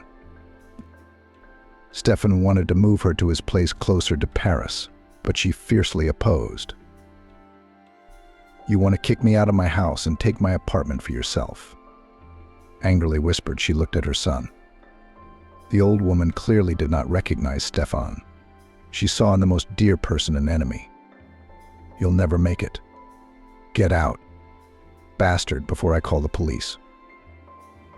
But with her friends, who continued to visit and support her. Amélie behaved very differently. The old woman suddenly decided that they were her sisters, and she didn't want to leave them. Stefan had to move in with his mother himself. He watched her day and night, because she could easily leave the gas and water on, knock over a cupboard, drink, or eat something completely inedible. It was hard both mentally and physically. It was exhausting, taking up all his energy and time. Stefan couldn't work properly. No, sometimes he had to go to the capital. One of her friends looked after Amélie. But Stefan couldn't take advantage of her friend's kindness. He understood how difficult it was to look after a sick person for 24 hours a day. Amélie still refused to move closer to her son. He couldn't drag her away by force. Even when she was healthy, she didn't like Paris. How will she accept a huge metropolis now that her psyche is so unstable? Doctors unanimously stated that it would be a huge stress for their patient, which would certainly provoke a setback in her condition. The only other option was a caregiver, but even here it was not so simple. She didn't like the professional caregiver Stefan had brought to her mother. Amélie was not shy in explaining her refusal. Stefan was embarrassed in front of these women, but they all understood the situation. He was desperate. For months he lived in his mother's apartment, looking after her day and night. In Paris, he had an accumulation of cases that required his participation and attention. The man did not even imagine how and when he would sort it all out. The well-being of his company, grown from a small firm, was threatened. There was no way out. Mother cannot be left alone. Caregivers she does not accept, and even afraid, beyond the doorstep they are not allowed. In the clinic to lie down categorically refuses. The way out was found by herself. One day Amélie returned from a walk in a good mood. Stefan had just been working, taking advantage of a few hours of freedom. One of his mother's friends, the faithful Kate, had given him a break. She lived nearby and often went for walks with Amélie. Stefan was immensely grateful to her for that. He opened the door with a smile to the two elderly women, his mother and her friend. Immediately he saw that both of them were almost glowing with joy. "What happened?" Stefan said with a smile. "We found a nurse for Amélie," Kate answered. Amélie, who was standing next to her, nodded. "How did you find her?" The man didn't understand. "On the street." You could say that Kate smiled. "There's just one little thing about it," Kate said, "literally a little thing. But don't dismiss it out of hand, because Amélie agreed to it. Can you imagine she chased everyone away, and now she's agreed to it?" "Tell me," Stefan said. "I'm intrigued." It turned out that the old women had met Trixie in the courtyard. She was walking with her son, a charming little boy of 3. Kate called him a little nuance. Amélie immediately penetrated to the boy, treated him to candy, chatted with him about this and that. Meanwhile, Kate was chatting with the child's mother, as she usually did with such chance encounters. "I told Trixie everything," Kate admitted. "About my problem. A close friend that we've been inseparable all our lives is in this state right now. Doesn't remember much. Often imagines herself as someone else, acts like a child." Trixie, the new acquaintance's name, nodded sadly. It turns out she had first-hand knowledge of Alzheimer's disease. The disease had made her once strong and energetic great-uncle a helpless and unstable man. Trixie shared her story as well, and Kate was at first horrified at what this young mother had to endure. And then there was a saving thought, a solution to a lot of problems at once. "Trixie is very young, younger than you," Kate said. "We've been through more hardships than any grown woman can handle. She's lived in the country all her life. She finished school there and came to the city to study economics. She was glad that she entered the university on her own, without connections and without money. She studied hard. I got a diploma, got a job in a small firm. I rented an apartment, supported myself. And she was very proud of it. Trixie said she'd always wanted to escape poverty. In the village, her family was poor, to put it mildly. She shared a cramped room with her two younger sisters and brother. Money was always in short supply. The girl had to work part-time from the age of 11 on the local farm. They did not starve, of course, but Trixie could only dream of beautiful clothes, technology, travel. The furnishings of the house were not pleasing to the eye, either peeling wallpaper, shabby ceilings, old furniture falling apart. Trixie wanted to live differently and thought that hard study would help her to change her fate. That's why she spent all her free time working on her textbooks. By the way, it was not easy, because as the eldest daughter, Trixie had a lot of household duties to clean the rooms, clean the yard, cook dinner, look after the younger ones. There wasn't much in the way of study facilities either. The only desk was always full of children's paints, plasticine, toys. The younger ones were always pushing around, making noise, distracting her with questions. Sometimes Trixie would climb into the attic with her textbooks and sit there, listening to the muffled sounds from below. It wasn't completely silent here either, but the attic was still the best place to study. Unlike her peers, Trixie didn't go to dances in the neighboring village or go out with boys. She listened, of course, to her friends' stories about their romantic adventures. Sometimes it was even interesting, like watching a movie or reading a novel. But for herself, the girl firmly decided first study, career, and then you can think about a personal life. It reminds me of my mother's fate, Stefan nodded. Mom was also from a village and from a large family. She also wanted to get back on her feet. She didn't care about her personal life. Did you notice that too? Kate smiled. Of course, I saw the resemblance right away. And Amelie wasn't just taking care of Trixie's baby. She was listening to her story with interest. I could see she liked the girl. And I liked Trixie, too modest, quiet, sincere. So Trixie graduated from the village school with honors and entered the university. She was given a dormitory and a scholarship. The years of hard study began.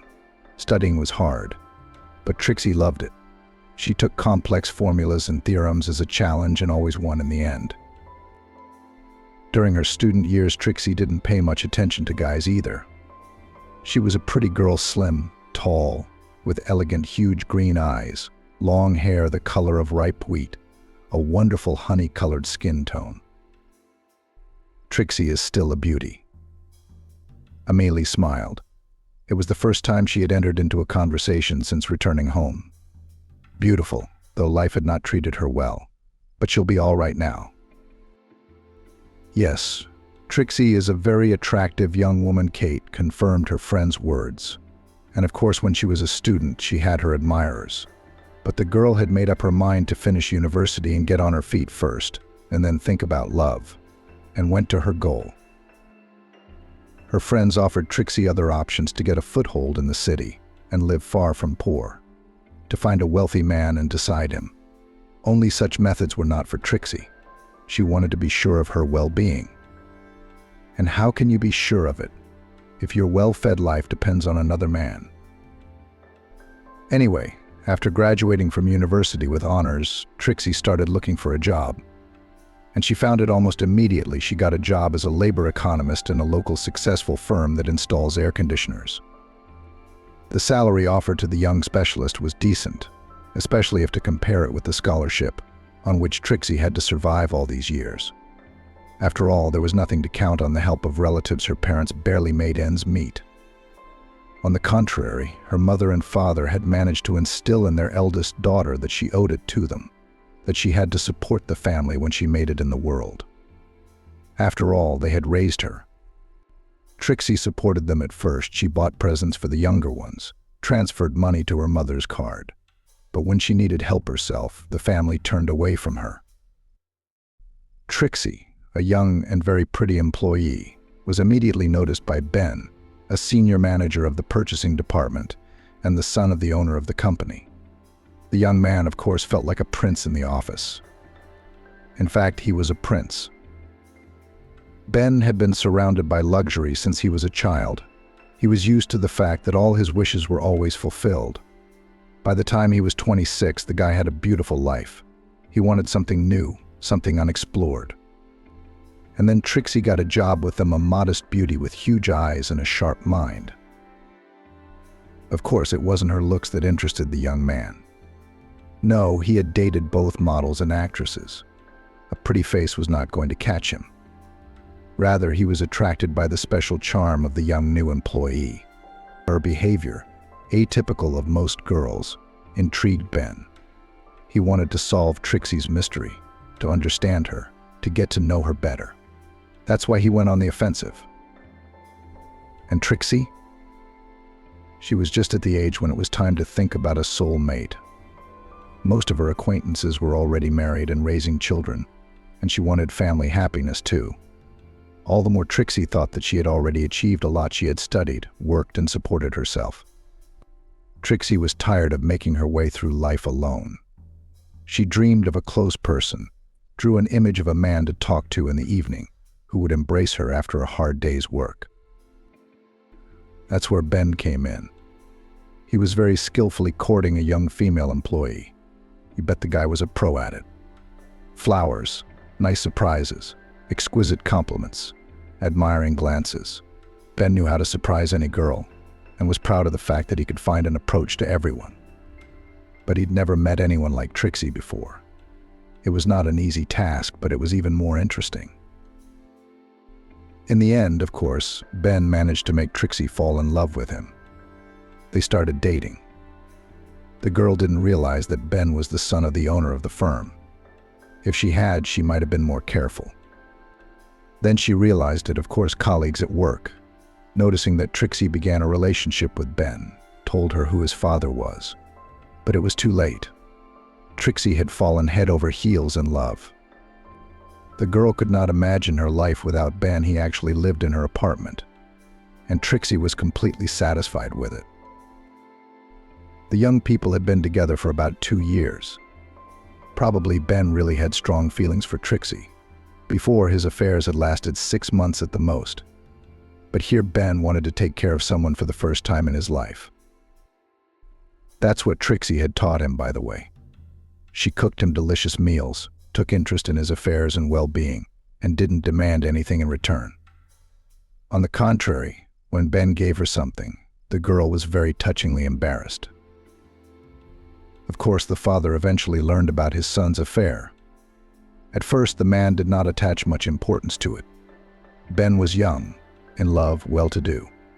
The flighty young man was living his lifestyle. The wise father allowed his son to enjoy his youth, because he realized that if he didn't get used up in his youth, he would strive to go out all his life, all in due time. But the news that Ben had a serious relationship made him tense. It wasn't the right choice. A poor country girl with no family. She's probably hitting on the son of wealthy parents on purpose. She wants to take any chance she can to escape poverty. There are plenty of people like Trixie. But Ben is not a means to her ends. Ben, a young fool in love, doesn't realize he's being used. He says something about her purity and sincerity. He assures her there are no other girls like her in the world. No wonder, because Ben's social circle before he met Trixie was made up of spoiled girls from fairly well-to-do families, fixated on beauty, luxury, and entertainment. Probably this Trixie was wise beyond her years and realized how to behave to make a young man lose his head. Well, good for her, she did it well. Except she didn't take one thing into account. Ben has a father who won't let his son make a fatal mistake. The man decided to send Ben on an internship abroad. Out of sight, out of mind. The father knew his son well. Ben would have a new love there, then a second, then a third. Nothing at Trixie will work out, and it is necessary to act quickly, because such a clever girl to consolidate the effect may well get pregnant. And then she will have a powerful lever to siphon money from a rich family with the help of a child. It's a plan as old as time, but it's still as effective as ever. Anyway, Ben flew away across the ocean. Kate continued the story.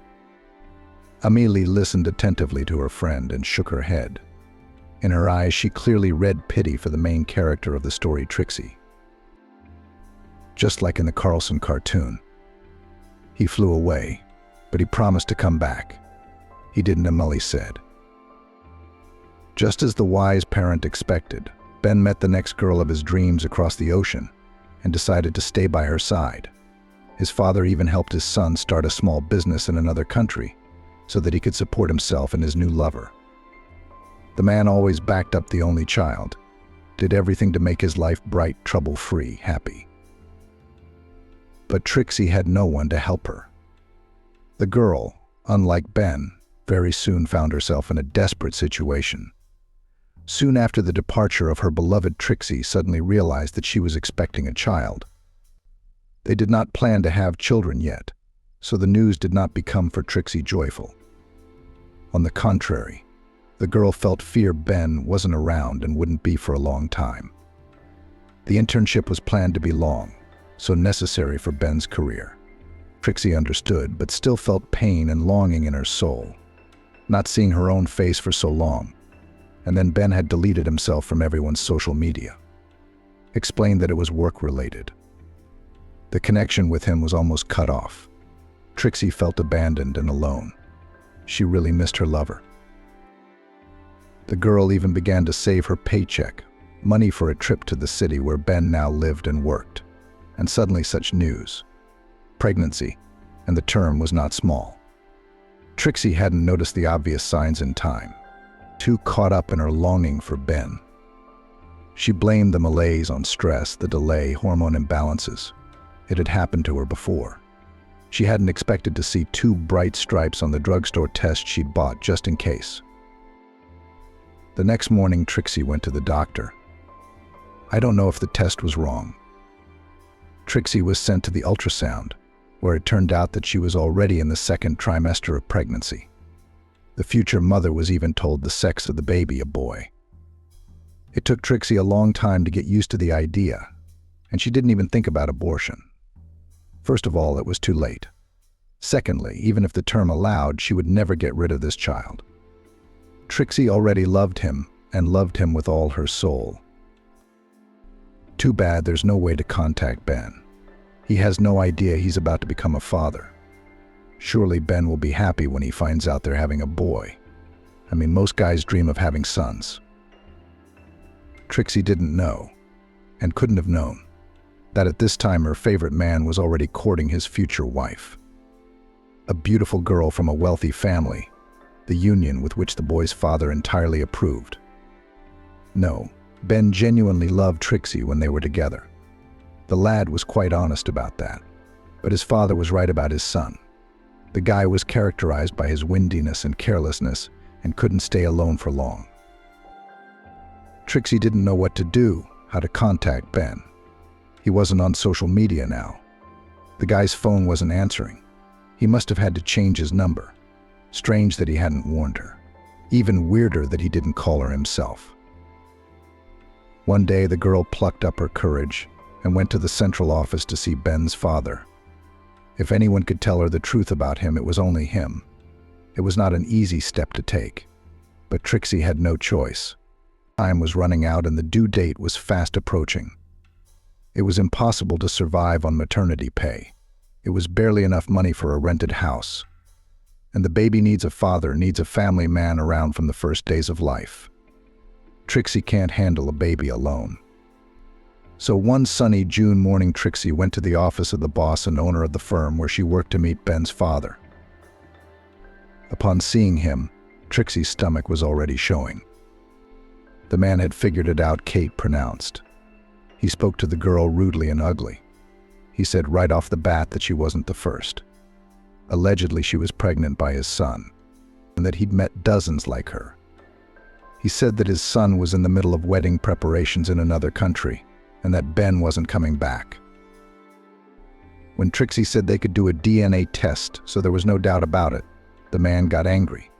He thought Trixie was threatening him and said that if that test proved the child's parentage to Ben, he would condemn the grandchild and raise him himself. And Trixie would go back where she came from, back to her country hole. Anyway, Trixie left the office with nothing. She took a long time to digest the news she'd learned from Ben's boss he was getting ready to get married. Wow, how quickly he'd forgotten her. It was painful and hurtful, but Trixie had no time to sign. She had a lot of issues to solve to find a cheaper apartment, to buy everything she needed for the baby, to put aside money for the first time, because she wouldn't be able to work for a few months. She had to survive in the conditions that fate offered. Ben's family would not even think about recognizing the child. The chief had made it clear, if anything, he would condemn the baby, and he would certainly succeed.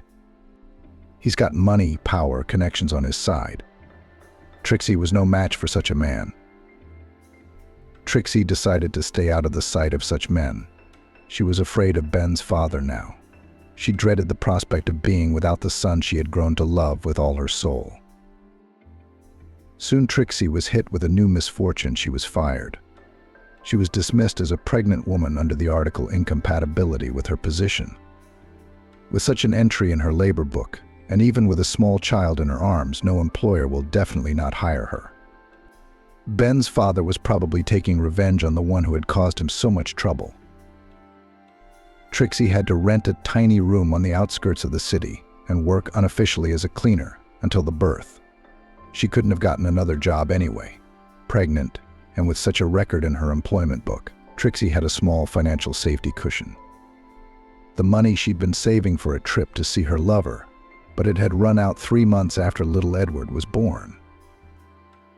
So Trixie went back to scrubbing driveways.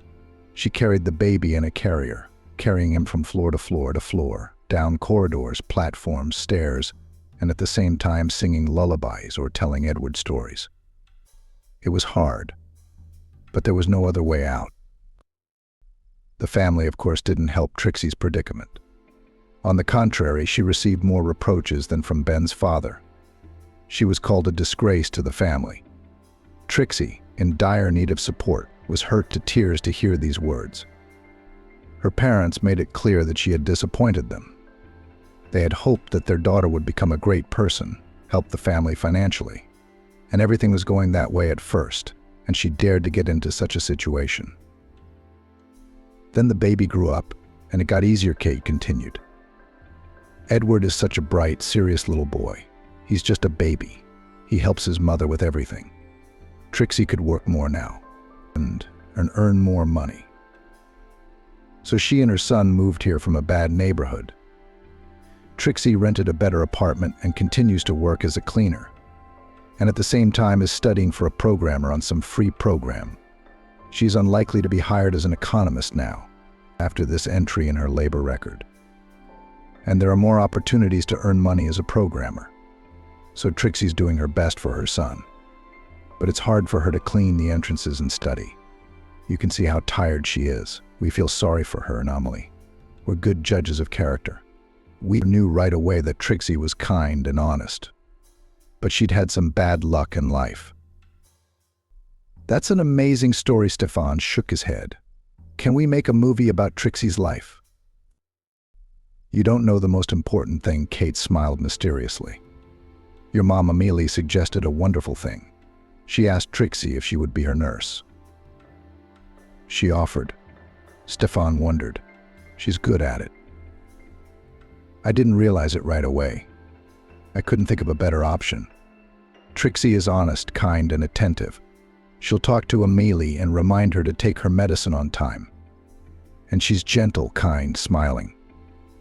And she has a good boy. She and Amelie hit it off right away. Amelie is like a child sometimes. They'll have fun together. Old boy Kate nodded.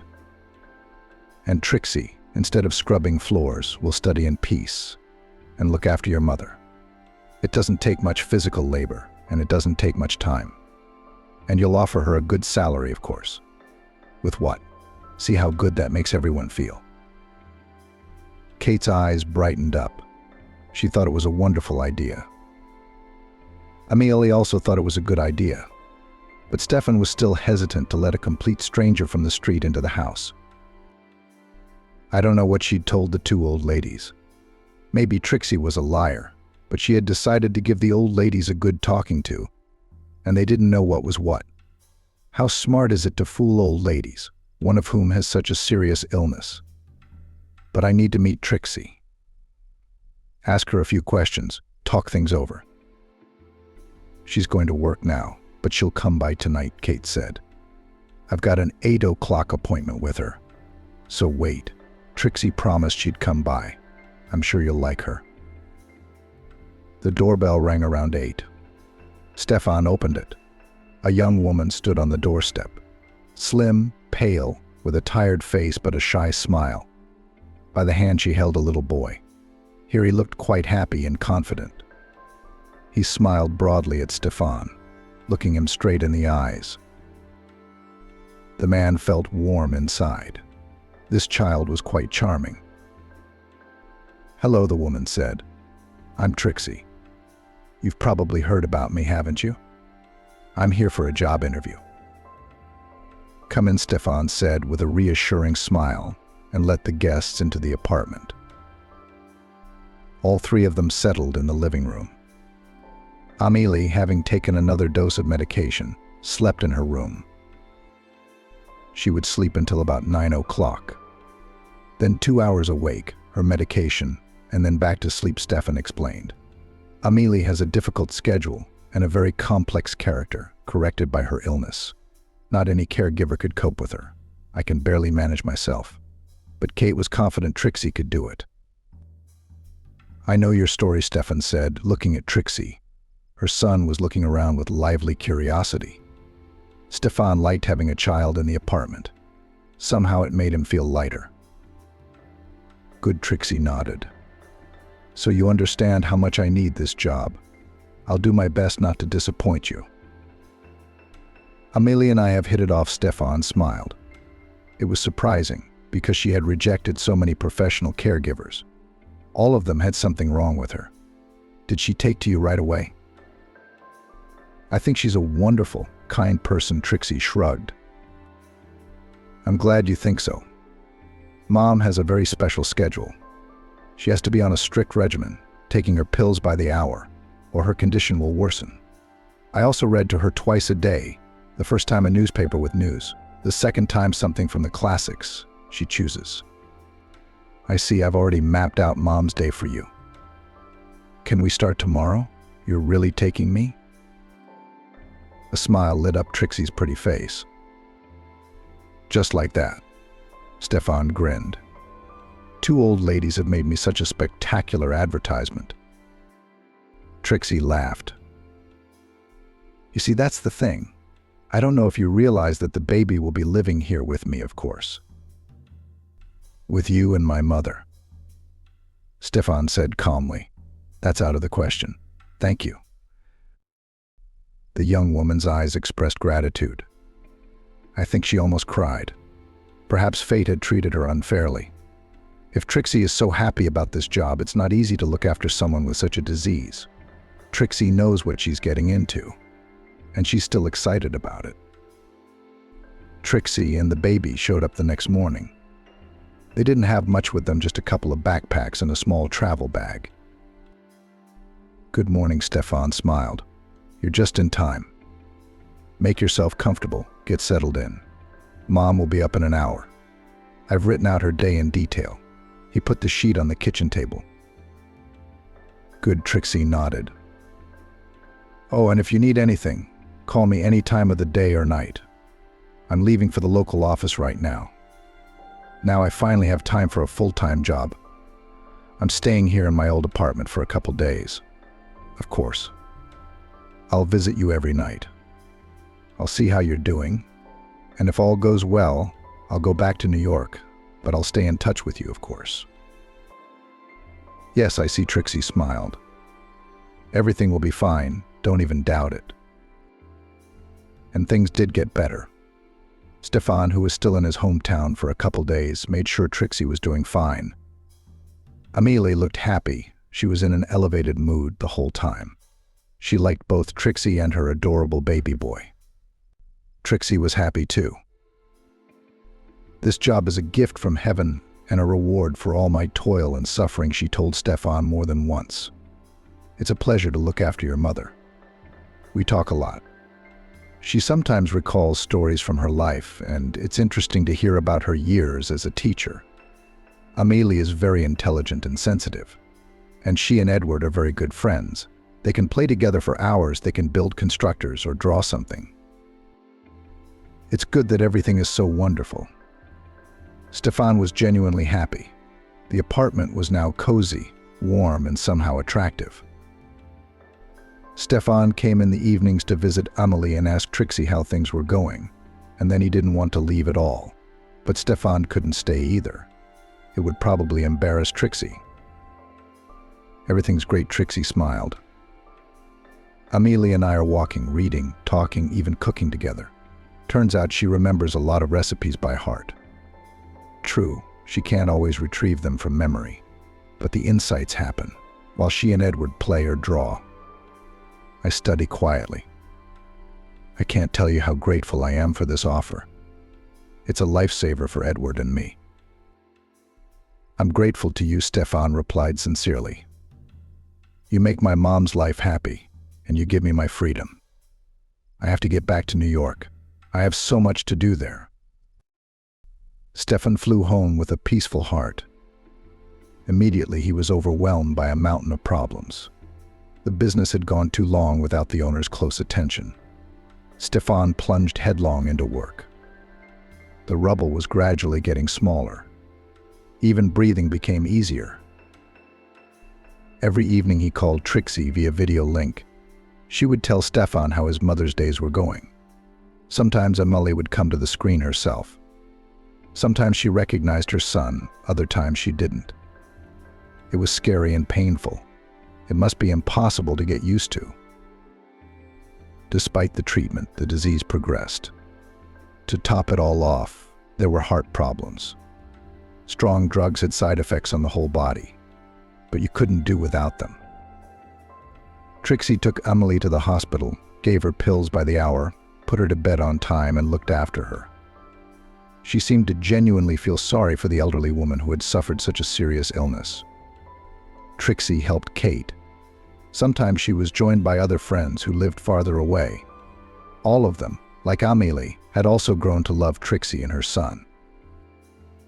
Stefan rejoiced. He loved that his mom had an interesting and busy life. Doctors unanimously said that positive emotions can slow down the development of the disease. One day a man named Stefan looked forward to those evening conversations with Trixie all day long. She was a remarkably bright and friendly person. As soon as she said a few words to him, he felt light and calm at heart. Trixie energized him with positivity and energy. She was also, without a doubt, a real beauty. Her eyes the color of birch bark, like two blue lakes, shone on her beautiful face. Now Stefan involuntarily compared the women around him. Many of them were good-looking, but they were spoiled by their haughty appearance, their deliberate capriciousness, their coldness, or, on the contrary, their excessive imposition. Trixie, on the other hand, was natural, lively, real, and incredibly kind. Stefan was glad to have such a person in his life. Sometimes the man came to his hometown of Houston to visit his mother. Now he always brought Edward gifts.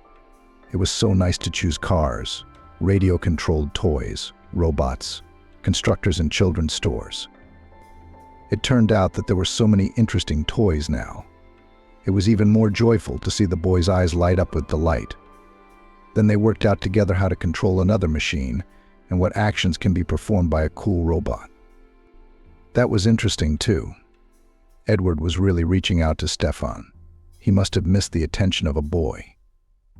Stefan understood Edward perfectly well. He was in the same situation himself, and so he tried to talk to him more during his visits. Trixie always prepared a festive dinner the night before Stefan arrived. The woman even involved Amy's grandmother in the preparation. She read on the internet that such activities are useful for people with her disease. Patients need to do some household chores for as long as possible, otherwise the disease progresses quickly and they become completely helpless. Stefan enjoyed talking to Trixie, not only about her mother, but about the life of this amazing woman herself. And Trixie seemed genuinely interested in Stefan's affairs. Sitting in the living room, they could talk for hours on end about everything, and nothing at the same time.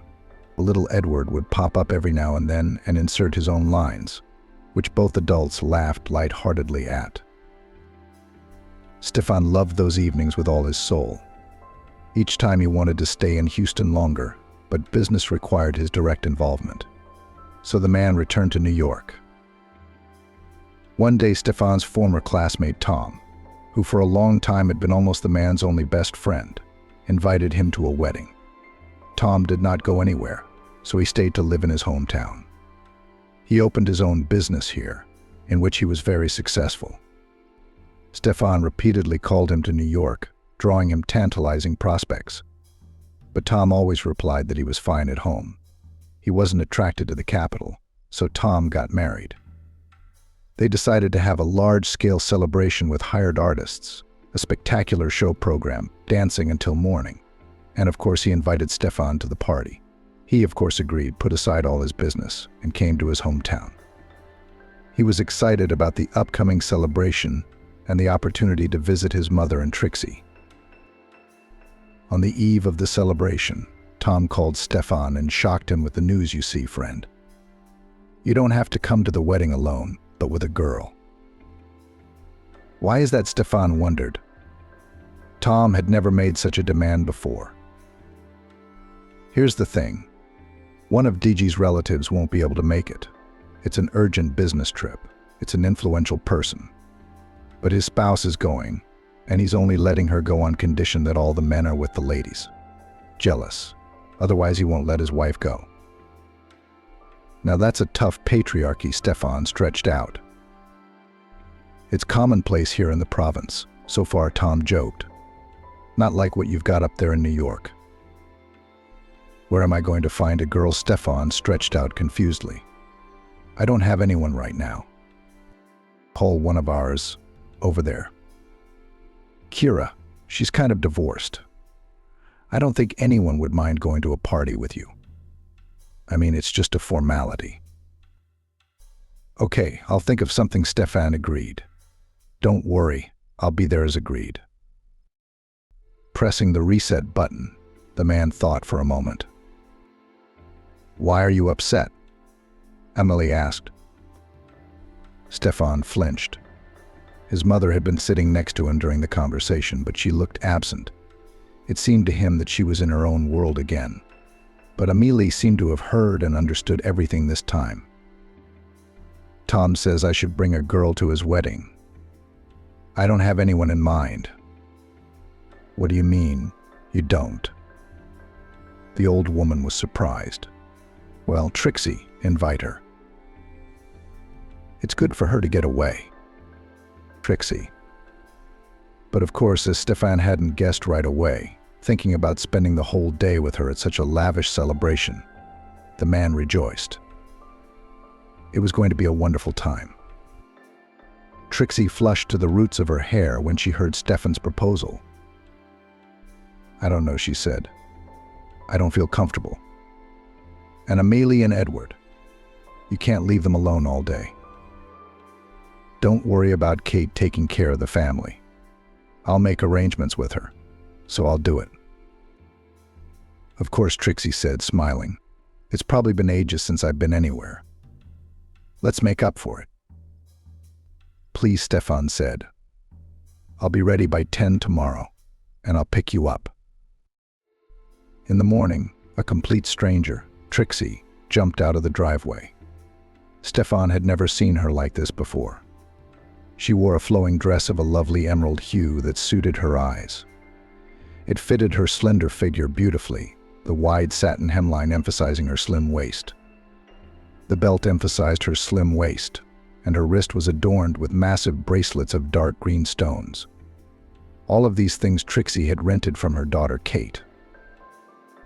Trixie's hair, usually gathered in a ponytail or a bundle, fell loosely over her shoulders. It was adorned with light curls. Trixie looked like a mermaid in this image, enchanting, beautiful, ethereal beauty. Trixie made light makeup, tinted her eyelashes, applied light pink lipstick on her lips. It all emphasized the natural beauty of her face. Stefan looked at Trixie admiringly.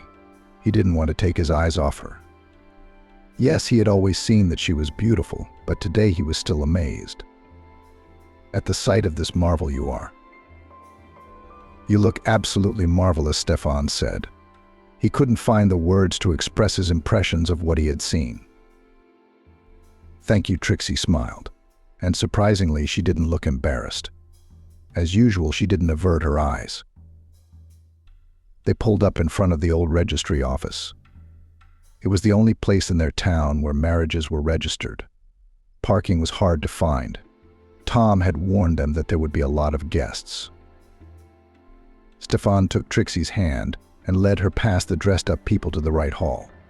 Periodically, the man said hello to someone he knew, but didn't stop to talk to them. He would have time for that. Right now, he didn't want to disturb the idyll. He walked with Trixie through the crowd and held her hand in his. People were looking at them, whispering. Stefan saw it and heard it, and to his feelings was added one more, the pride of having such a gorgeous beauty, a real mermaid, by his side. Trixie was looking around with interest. It was obvious that she liked everything that was going on. Then, finally, Stefan saw Tom. He looked very organic and effective in the role of the groom. Next to him stood the beautiful DG in an obviously expensive ivory dress. Stefan knew her. She was a girl from their court. They had once considered her a boy, since she was 2 or 3 years younger. And now DG becomes Tom's spouse. Congratulations, buddy. Stefan hugged his friend. He had to let go of Trixie's hand to do so. Thank you. And you too. Tom whispered to him. Your lady of the heart. She's beautiful. Why did you lie to me yesterday about not having a boyfriend? You two obviously adore each other. Really? Stefan was surprised. Do you think so? I don't think so, Tom smiled. And then there was a solemn registration of the marriage, a traditional trip with a photographer to the local sites and monuments. People were having fun and socializing. One by one, bottles of champagne were opened. Trixie immediately made friends with the bride. They joked merrily with each other and exchanged friendly remarks. The man relaxed for the first time in a long time. Tense work, problems with suppliers, anxious thoughts about his mother's rapidly deteriorating health, all of this had receded somewhere.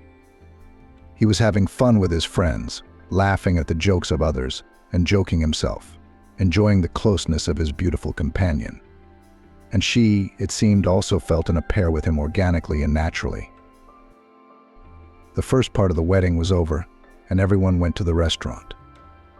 There, the guests were waiting for a luxurious show program, a good host, spectacular numbers, dances, contests, delicious snacks. The man and his companion danced a lot. The girl moved quite gracefully and relaxed, certainly leading the dance. It was easy and pleasant to adjust to her movements. He did not like and could not dance, but he could not refuse his beautiful lady. The day flew by. It got dark outside the windows, but the holiday was not going to end yet. It was time for the next key moment of the celebration, the hunt for the bride's bouquet. All the unmarried were lined up in a row in the center of the hall. The girl did not want to go, but the man gently pushed her towards the others. The bride turned around at the girls, frozen in anticipation, and smiled slyly at them. It seemed to the man that she winked at his companion. And then the bride threw the bouquet to her. The bouquet itself flew into her hands. Applause broke out, and the host asked the man to come out to his lady. He approached the embarrassed girl and took her hand. She looked quite confused, so he put his arm around her waist encouragingly. Well, young man, said the host into the microphone. You see, fate has decreed that your wedding is next. Kiss the bride. The guests around began to applaud, and then also chanted bitter, bitter. You see, there's no other way out, he smiled affectionately at the girl. And he did what he had dreamed of all evening, kissed her.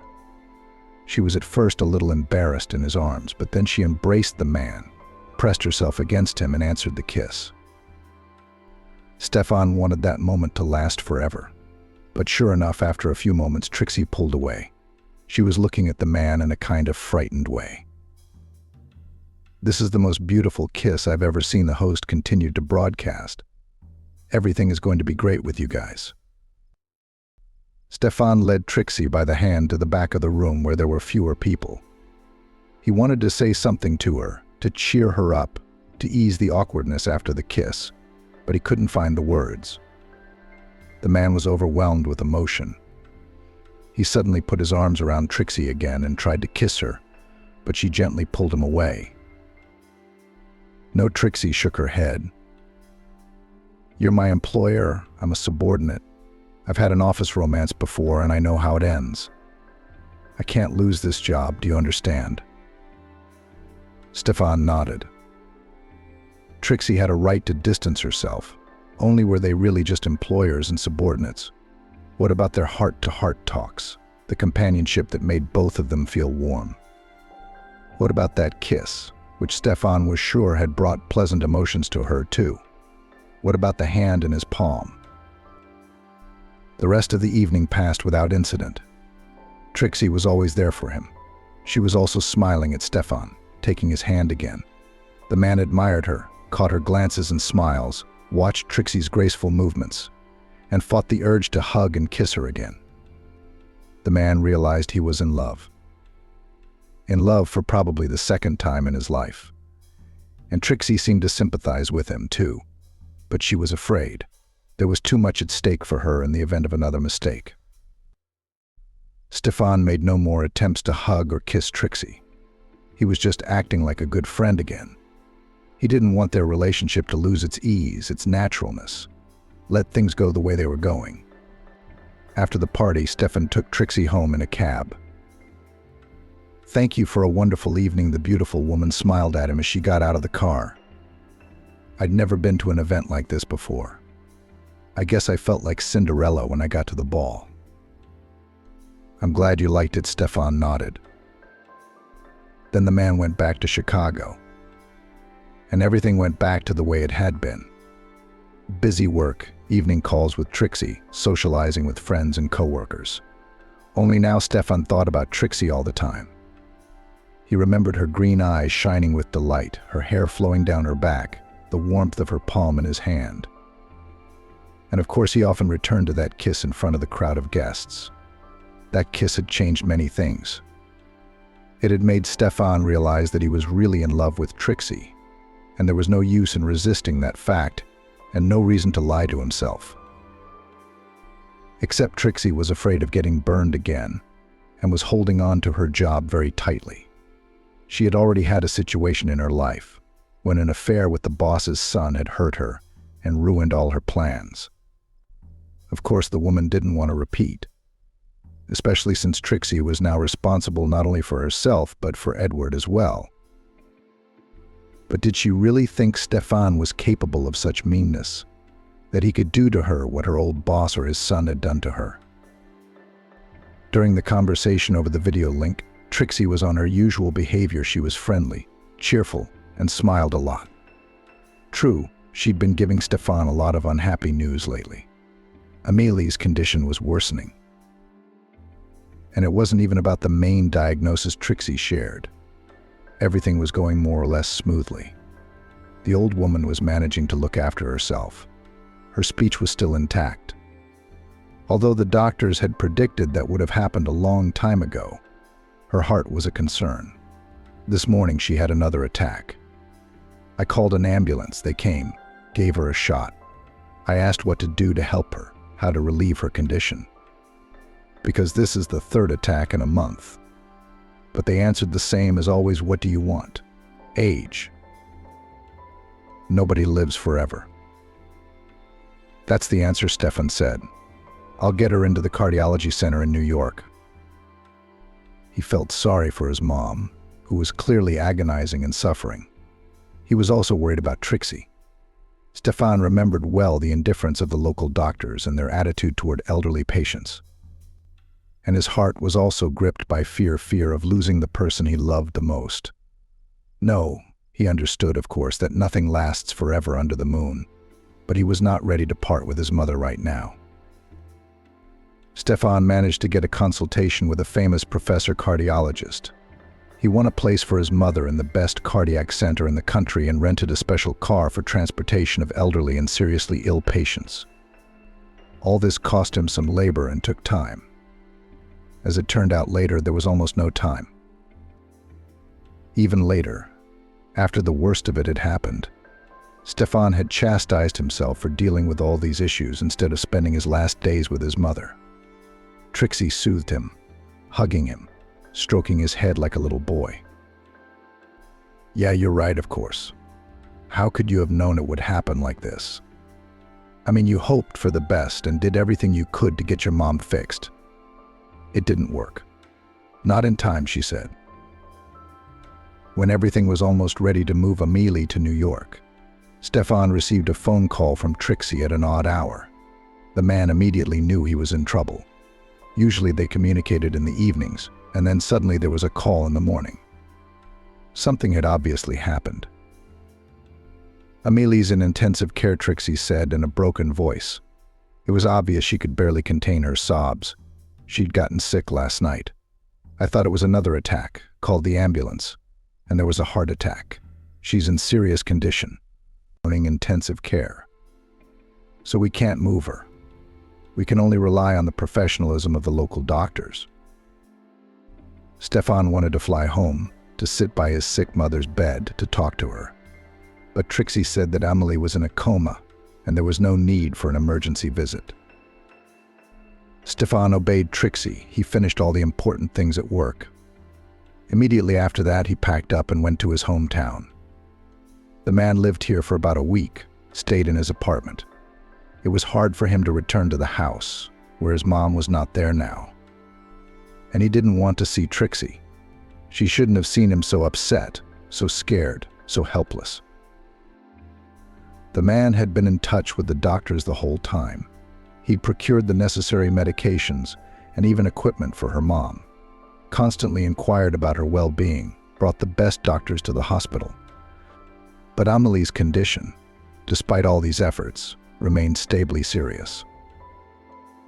And then suddenly that call at 6 in the morning. Yes, Stefan understood that his mother was between life and death for a week, but to the last he hoped for a favorable outcome. He believed, like a child, in a miracle. The doctor's words that morning came as a surprise and a heavy blow to the man. Through the pain, tears, and despair, another, seemingly inappropriate thought took shape in his head. What about Trixie? After all we had in common was Amelie. Now that Mom is gone, Trixie and little Edward will be out of my life too. The realization made Stefan feel even more painful. On that day, he found the strength to go home. He had to find some paperwork for the burial. Trixie threw herself around his neck, hugged him tightly, and sobbed. "I'm going to miss her so much," she sobbed. Stefan cried too. He felt neither shame nor embarrassment. He was saying aloud what was tormenting him: his own guilt for not saving his mother in time, and his regret for not being with her the last few days before the heart attack. Trixie calmed the man down, made logical arguments, found the right words. 3 days flew by. The funeral, the wake, settling a mass of legalities, and the agony of getting used to the idea that Amelie was gone and would never be again. Trixie was there for him, helping, supporting. For Edward's sake, Kate had taken him in for the time being. "The boy doesn't need to see all this and have his heart ripped out," she said. "It's too much stress for a young child. Let him stay with me for a while." Trixie and Stefan agreed that it would indeed be best. Then the day came when Trixie packed her things and got ready to move out. She called Stefan and said, "Edward and I are leaving for a rented apartment. Thank you for such a great job and a wonderful time." "I'll leave the keys with Kate," Trixie said. "It was a pleasure to meet you." Stefan didn't know what to say to Trixie. He knew, of course, that she was going to leave now, but he hadn't thought it would happen so quickly. He'd hoped that Trixie and Edward would stay in the apartment at least until the end of the month. Suddenly they were leaving in such a hurry. The man wanted to beg her to stay, but he only wished her luck in her new place. He was too shocked by everything that was happening. A couple days later, Stefan returned to New York, and there he couldn't stop thinking about Trixie. He missed their evening conversations, wanted to see her smile, hear her voice, look into those bottomless eyes. One day he'd made up his mind, realized he couldn't go on without her, left everything behind, and rushed off to find Trixie and Edward. Stefan decided to start with Kate. She'd had a lot of contact with Trixie. Surely the neighbor would know where Trixie had gone. Stefan had tried to call her, of course, and more than once, but her phone wasn't answering. She'd changed her number or something. Then it turned out Trixie had dropped her phone in a puddle and had to buy a new one. So she decided to get a better tariff. She got a new SIM card. That's why Stefan couldn't reach her. Kate didn't know where to find Trixie, so Stefan had to hire detectives. They quickly tracked down the woman's location. Trixie was once again working as a cleaning lady. Stefan had gotten that information from his people. They even provided him with the girl's work schedule. That's why Stefan found himself at the right moment that morning near her entrance. The man noticed a familiar silhouette from afar. Trixie was coming back from work, walking slowly, enjoying probably the beauty of the fresh July morning. Stefan's heart raced. How would she take him now? What if she pushed him away again? What if he'd imagined that she sympathized with him too? Just wishful thinking. Trixie kept getting closer. Stefan stood up and moved toward her. She stopped, recognized him, and suddenly threw herself at him. She hugged him, clung to him, cried. Stefan smiled. Everything was going to be okay now. Trixie was obviously happy for him. "I missed you so much," Trixie finally said. "I was so hoping you'd find me. And you did." I couldn't help it. Stefan smiled at her. His heart heaved with joy. He wasn't wrong.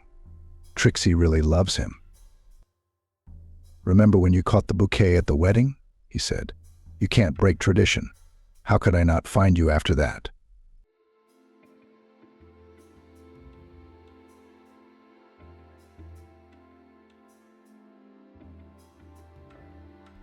A husband threw his wife and child out on the street and went to his mistress.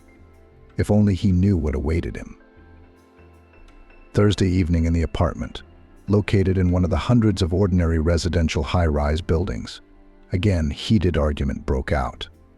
Elsa did not want to put up with the indifference of her husband and arranged an interrogation.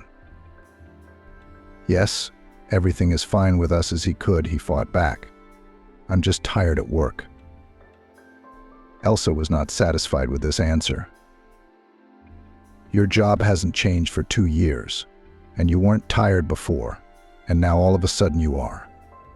"Yeah, well, it's winter, it's cold. Vitamin D deficiency. You should take your family to the sea, and you'd have more energy."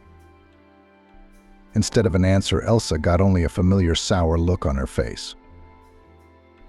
"I have to repair the car, not to the sea. All I need now is to eat in peace." It's always like this. He has everything nice and calm. He went to work, came home and dinner was ready. The child is dressed and washed. Sit quietly, eat, and do not even try to solve family problems. Elsa took her daughter in her arms and went to the bedroom, not forgetting to slam the door loudly. "Honey, go play. Mommy needs to talk to Aunt Vivian." Elsa let her daughter go to the floor and pointed at the toys. "Look who it is. It's your favorite horse." Her daughter happily ran after the horse, and Elsa grabbed her phone from the dresser and dialed a message to her friend. "We had another fight. He won't even hear me. He says, 'Let me eat in peace, asshole.'" The reply came back a few minutes later. "Are you fighting again? Elsa, he doesn't appreciate you anymore. Have you thought about doing something about it? What can you do about it?" Elsa wrote, "Well, I'd go away for a couple days. Let him miss me first." That's a good idea, Elsa thought. But there's one problem, Maggie. The daughter has no one to leave her with. And of course, she can't be left at home with a busy husband. Why, Vivian, can't you take her with you? That's a problem, replied her friend. Really, why should a daughter be an obstacle to taking a break from her husband? And maybe even show him that she would not be tied to the house and sit to suffer. And then Elsa began to have a plan. Eugene, Vivian and I are going away for 2 days. I want a vacation with a friend. We'll stay in Miami, she said. Eugene got off the phone. Don't you have anything else to do? What, Miami in winter? The weather forecast is bad. They say it's 25 degrees and I need warmth and fresh air, Elsa insisted. Eugene nodded and went back to his smartphone, muttering something like, "Well, go if you have to. How are you going to make a meal alone?" Elsa was worried. "I'll buy food. I won't starve, don't worry." "Which friend are you going with?" "Maggie. You don't know her very well. She's a former coworker of mine." Eugene nodded briefly and didn't say another word. Elsa couldn't calm down, thinking the same thing. Why did he react so weakly? What's the matter? Elsa remembered how she and her husband had met. It had been 10 years ago. Eugene is the brother of her former best friend, Emily. The first time she saw her future husband, Elsa knew for sure that he was the man she wanted to be her life partner. He was a very tall, handsome, and tastefully dressed young man. The relationship developed quickly and beautifully. Eugene gave the most desirable gifts, called for dates to the best places in the city. And once they even flew to Paris. That evening in a hotel near the Louvre, Elsa remembered for the rest of her life. It was the first day in the city. They walked along the central streets, saw the Eiffel Tower, the Louvre, and had breakfast in a bakery on the summer veranda. Then they checked into a hotel. They had only been dating for 6 months, so Elsa thought that this trip was just a pleasant weekend. But it turned out to be much more serious. "Will you marry me?" Eugene asked, and took out a black velvet box with a ring from his pocket. From surprise and joy, Elsa squealed, probably for the whole hotel. Yes, of course, yes. From that moment, their family history began. And now, years later, the birth of their daughter Vivian, and many wonderful evenings together. He's changed. The constant delays at work, the aloofness and coldness, it all brought sad thoughts. "I don't think it's that bad," Elsa reasoned. "He's probably just tired." Yes, she was starting to look worse than before. "I need to take care of myself, go to a beautician," Elsa shared with her friends.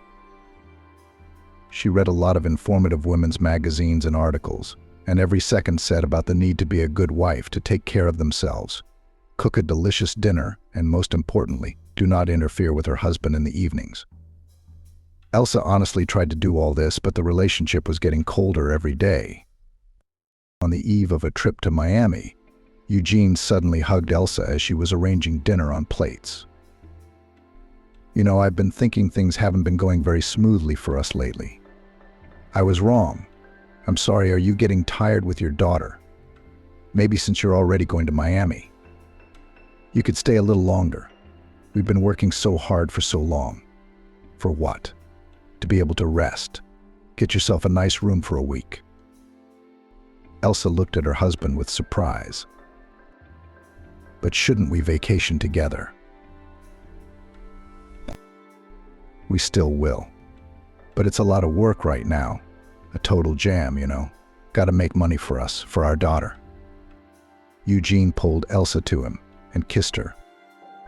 "And stay in touch so I don't worry." Words couldn't convey the relief Elsa felt that evening.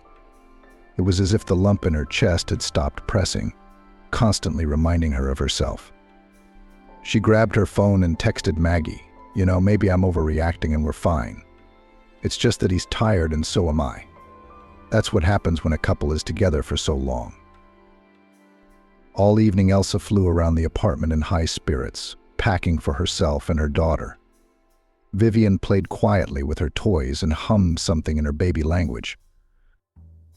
Elsa set a large suitcase by the door and put in it all the summer clothes she could find, a couple of bottles of cream and a swimsuit.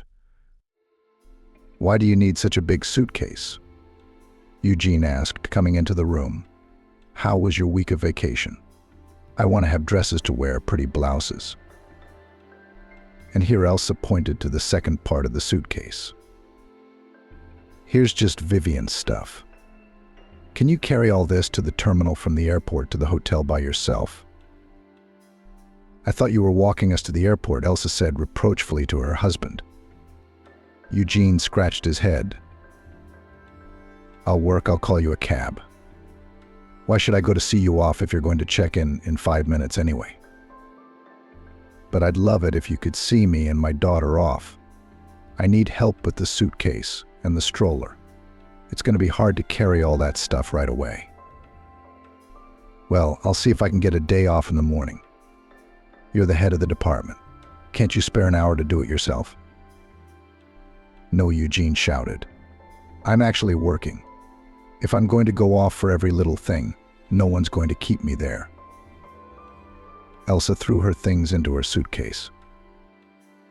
"Nonsense. A wife and daughter is nonsense. All right, I'll take my own leave. I'll do it myself." Unable to restrain herself any longer, she threw things, pencil cases, pushed the suitcase with her feet, and constantly muttered, "Asshole. Who am I living with?" Eugene decided that he had had enough of this performance and went to the kitchen, saying something like, "But that's what I thought. She's completely out of her mind." In the morning, Elsa got up earlier than usual, forgetting all the arguments and misunderstandings. Eugene wasn't there in bed, but she decided he was in the kitchen and went over to her daughter's crib. Vivian was sleeping sweetly and apparently wasn't going to wake up for another couple hours. Elsa threw on a robe and went into the kitchen. Eugene was not there, not in the bathroom, not in the toilet. Elsa picked up her cell phone and called. "Hello, where are you?" she asked in a broken voice. "What do you mean?" "I don't understand, Eugene. I'm on my way to work. What's your problem?" "I thought you were going to see us off," Elsa shouted. "Are you out of your mind? It's only 7 at some job, and you don't get off until 8. I told you yesterday that I'm not going to see you off. We've got all these projects burning up, we're running out of time." "Oh yeah? Well, what then?" Elsa canceled the call and called her husband the last words, cursing to herself. He has to work at 7? Vivian, as if sensing her mother's irritation, decided to wake up and cried loudly throughout the house. "What's the matter?" Elsa mumbled and went to her daughter. The day was hopelessly ruined from the very morning. Of course, Elsa didn't expect her husband to suddenly burst into flaming love, which he hadn't shown for a couple of years. But what she hadn't counted on was that he would not only stop caring about the family, but that he would do it so obviously. The next hour flew by like a blur. With one hand, Elsa dressed her daughter, and with the other she hailed a cab to the airport. Rolling down with her suitcases, she finalized the last of her travel arrangements. Airport. The driver asked as Elsa got into the car. "Yes, and if you could hurry up, please. You see, it wasn't easy packing with my daughter." "Sure, but I won't break the rules," the driver specified. "Thank you," Elsa exhaled with relief. "I'm not asking you to break the rules. No, it's my daughter." The driver looked at Elsa through the mirror. "And what, your husband does not help you?" And ran away early in the morning to work. He didn't even offer to help. Bad husband. I do not always help in everything, and groceries from the store to bring, and things to take to the airport. Well, I guess you just love your wife. And your husband doesn't love you anymore, was surprised by the cab driver. "I don't think so," Elsa answered after a short thought. It's just that we've been together too long. Is it a difficult period for him or for you? Elsa thought about it, and really, if you think about it that way, Eugene is doing fine. She was the only one who was worried all the time. The vacation season was just beginning, but the airport was already packed to capacity. The driver helped unload his things and wished Elsa good luck with her family problems. Then he drove away quickly, so as not to block the driveway. Elsa sat her daughter down and rolled her suitcases to the check-in area, typing a message for her friend Maggie. "I'm here. Have you arrived yet?" Elsa made her way through the crowd to the check-in window at number 12. On the scoreboard, the word Miami burned brightly. A large line had already gathered here. Elsa stood at the very end of the tail. "Arrived. At the front desk. Come on up," came the reply from Maggie. Maggie quickly found the right line and waved happily to her friend. She was only carrying a small backpack. "Where's all the stuff?" Elsa wondered. "So they are here what there in Miami need?" "A swimsuit, shorts, and a couple of t-shirts." "And you took a whole suitcase?" Maggie nodded at Vivian, who was sitting next to her. "How are you guys doing?" "The old ones." "Better," Elsa admitted. "I've been carrying like a horse all morning. Vivian cries all the time, and Eugene refused to help with packing and didn't even see us off. His work is urgent, can you imagine?" "Do you want me to tell you the truth?" Maggie asked. "I don't like this whole thing. It's too weird, because a year ago he was practically carrying you around in his arms. Did he happen to have another woman?" "Oh, really? What girl?" Elsa shook her head. "He can't cope with his family." "Maybe that's why he can't cope," Maggie persisted. "I don't want to spoil your mood. It's just so weird. Doesn't he pay enough attention to his daughter?" "But he's just tired. That doesn't make any sense. I don't think he's seeing anyone. He's at work all the time. And he says there's a lot of pending projects, and everything needs to be finished as soon as possible." "Yeah," Elsa grinned. "Men like to talk, tell a lot of things. It's very beautiful." "I don't want to think about it now. Come on, it's our turn." Elsa went to the check-in desk and held out her passport. "Your luggage?" the receptionist asked. "Yes, it's right here." Elsa glowered. But Maggie waved her hand and put the suitcase on the belt herself. "Let me help you a little. Don't go crazy. We're on vacation, after all." Elsa smiled. The receptionist printed out boarding passes and held them out. Maggie checked in quickly too, and they headed to the lounge. "We have an hour and a half. I suggest we sit in a coffee shop somewhere," Maggie suggested. "I'd love to." Elsa almost jumped with joy. "I'm so hungry for coffee and some dessert." They found a coffee shop that wasn't the most crowded. Elsa immediately landed in a chair, and then smiled happily at her daughter and half-jokingly, half-seriously remarked, "And you, Olenka, madam. And well, you will be strong, sit next to me." Elsa sat her daughter next to her and took the menu. "So, sweet dessert. Pavlova. That's it." "Excellent choice." Maggie smiled. "I'll have tea and Napoleon." Maggie looked at her friend while they were taking her order. "Well, tell me in detail what's going on with you and Eugene." Elsa shook her head sadly. "I don't understand anything myself, to be honest. A couple years ago, even a year ago, things were completely different. He was so kind, so understanding, he gave gifts.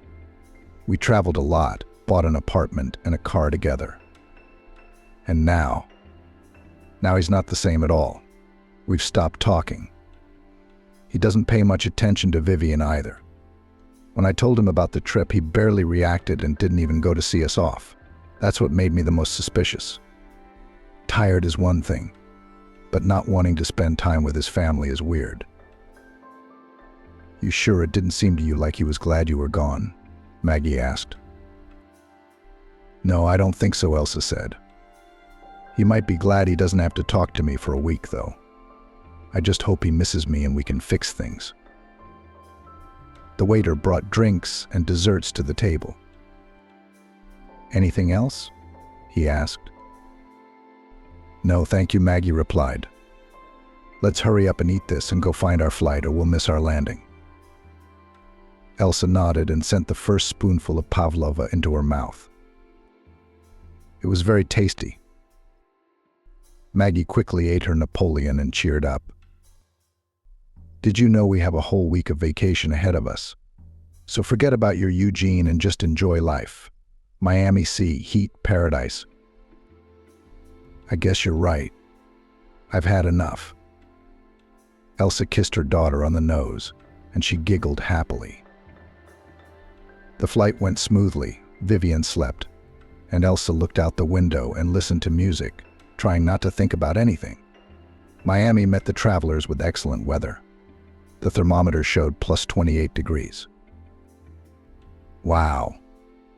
Maggie admired, taking off her sweater. Yes, it's summer here. Let's take a cab and go to the hotel. We need to get rid of all this stuff. Elsa admired the view, palm trees, the sun, the sea. One look was enough to feel the endorphins filling her body. I don't even feel sad, she said. This place is amazing. What did I tell you? Maggie laughed. The hotel where they'd booked their rooms was just like the picture, stylish, modern, with a luxurious lobby. The nice girl at the front desk quickly issued guest cards and showed them how to get to the elevator. Near the elevator was a huge mirror, and Elsa stared at her reflection in full height. Wow, I'm really messing myself up, she thought. My jeans are too tight on my legs and my hair. I should go to the hairdresser. It can't be the way it used to be. She'd always taken care of herself. I'd better get cleaned up. Masha, she turned to her friend, will find a spa in Miami. Smiled her friend. And what would you like? First to the hairdresser. I need a touch-up and maybe a trim. That's a good idea. Let's go today. I'll play with Vivian while you take care of yourself, okay? The room was once again more boring than imagined. 2 rooms, one for Elsa and one for Maggie. In the center of the room was a large table and beautiful chairs with green velvet upholstery. But the most important thing was not that, but a huge window that overlooked the sea. Elsa shrieked with delight and ran to open the windows to let the sea air into the room. Now I'm just happy, she exclaimed. Me too. Maggie whirled around the room, putting things in closets and dressers. Can you believe it? And we have a whole week. Okay, now give me Vivian and go change. Let's go for a walk right now. As if in response to this suggestion, Vivian laughed and clapped her hands. The first day of vacation stretched into 2 days. One began in the morning in her home apartment, and the second was like a part of another life that was just beginning. Maggie dragged Elsa around to every interesting place she saw. They started with a local store where they picked out a beautiful beige dress with a macram-style cape. Put it on right now. Come on, it looks great on you, Maggie exclaimed. Great, Elsa said sarcastically and went to the fitting room. A couple minutes later, she came out in a new look. It's gorgeous. And now to the hairdresser. The way to the salon lay through the main streets and the pedestrian alley stretching along the sea. At every step, Elsa turned her head around so as not to miss anything interesting. The bathing season hadn't started yet, but the center was already filled with tourists. Elsa admired not only the sea and houses, but also looked at beautiful people, men and women. She loved beauty in all its manifestations and admired those who found time and opportunities to keep a stylish look. There's the barber shop. Come on, Maggie dragged her friend inside. Decided that you want a bob, Elsa answered briefly, but after thinking she added, and maybe some light chalking? Let's see what the hairdresser says. The salon smelled of flowers, mixed with hairspray and hair dyes. A short girl in a black apron came out. Good afternoon. Can I help you? I'd like to do something with my hair, a haircut, and maybe remove some of this yellowing, Elsa said. The master looked at Elsa carefully. We'll do everything. Have a seat in the chair, she said. And you? She turned to Maggie. I'll just sit here with the girl, Maggie replied, sitting down in the chair and taking Vivian in her arms. Then she looked at Elsa. Good luck. The hour in the chair went by quickly. Elsa looked at herself in the mirror. Now she looked like her old self again, a beautiful, well-groomed woman with bright hair and shining eyes. Elsa thanked the master and quickly took a selfie, then thought for a moment and sent it to her husband. I wonder what he'll say. She got excited and got up from her chair. Well, it's gorgeous. It suits you very well, Maggie exclaimed as Elsa came up to them. Now let's go, we need to show ourselves and see the world. The day was coming to an end. Dusk was slowly descending on the city. Elsa and Maggie walked along the promenade and turned to the sea station with a tall spire that could be seen from afar. Then they went to the hotel. Vivian was very tired today. It's been a long day, said Elsa. Let's sit in the room, order some food, suggested Maggie. Let's do it. I'm not Vivian, but I'm exhausted too. But tomorrow we'll have a full program. Have you already thought it all out? Elsa grinned.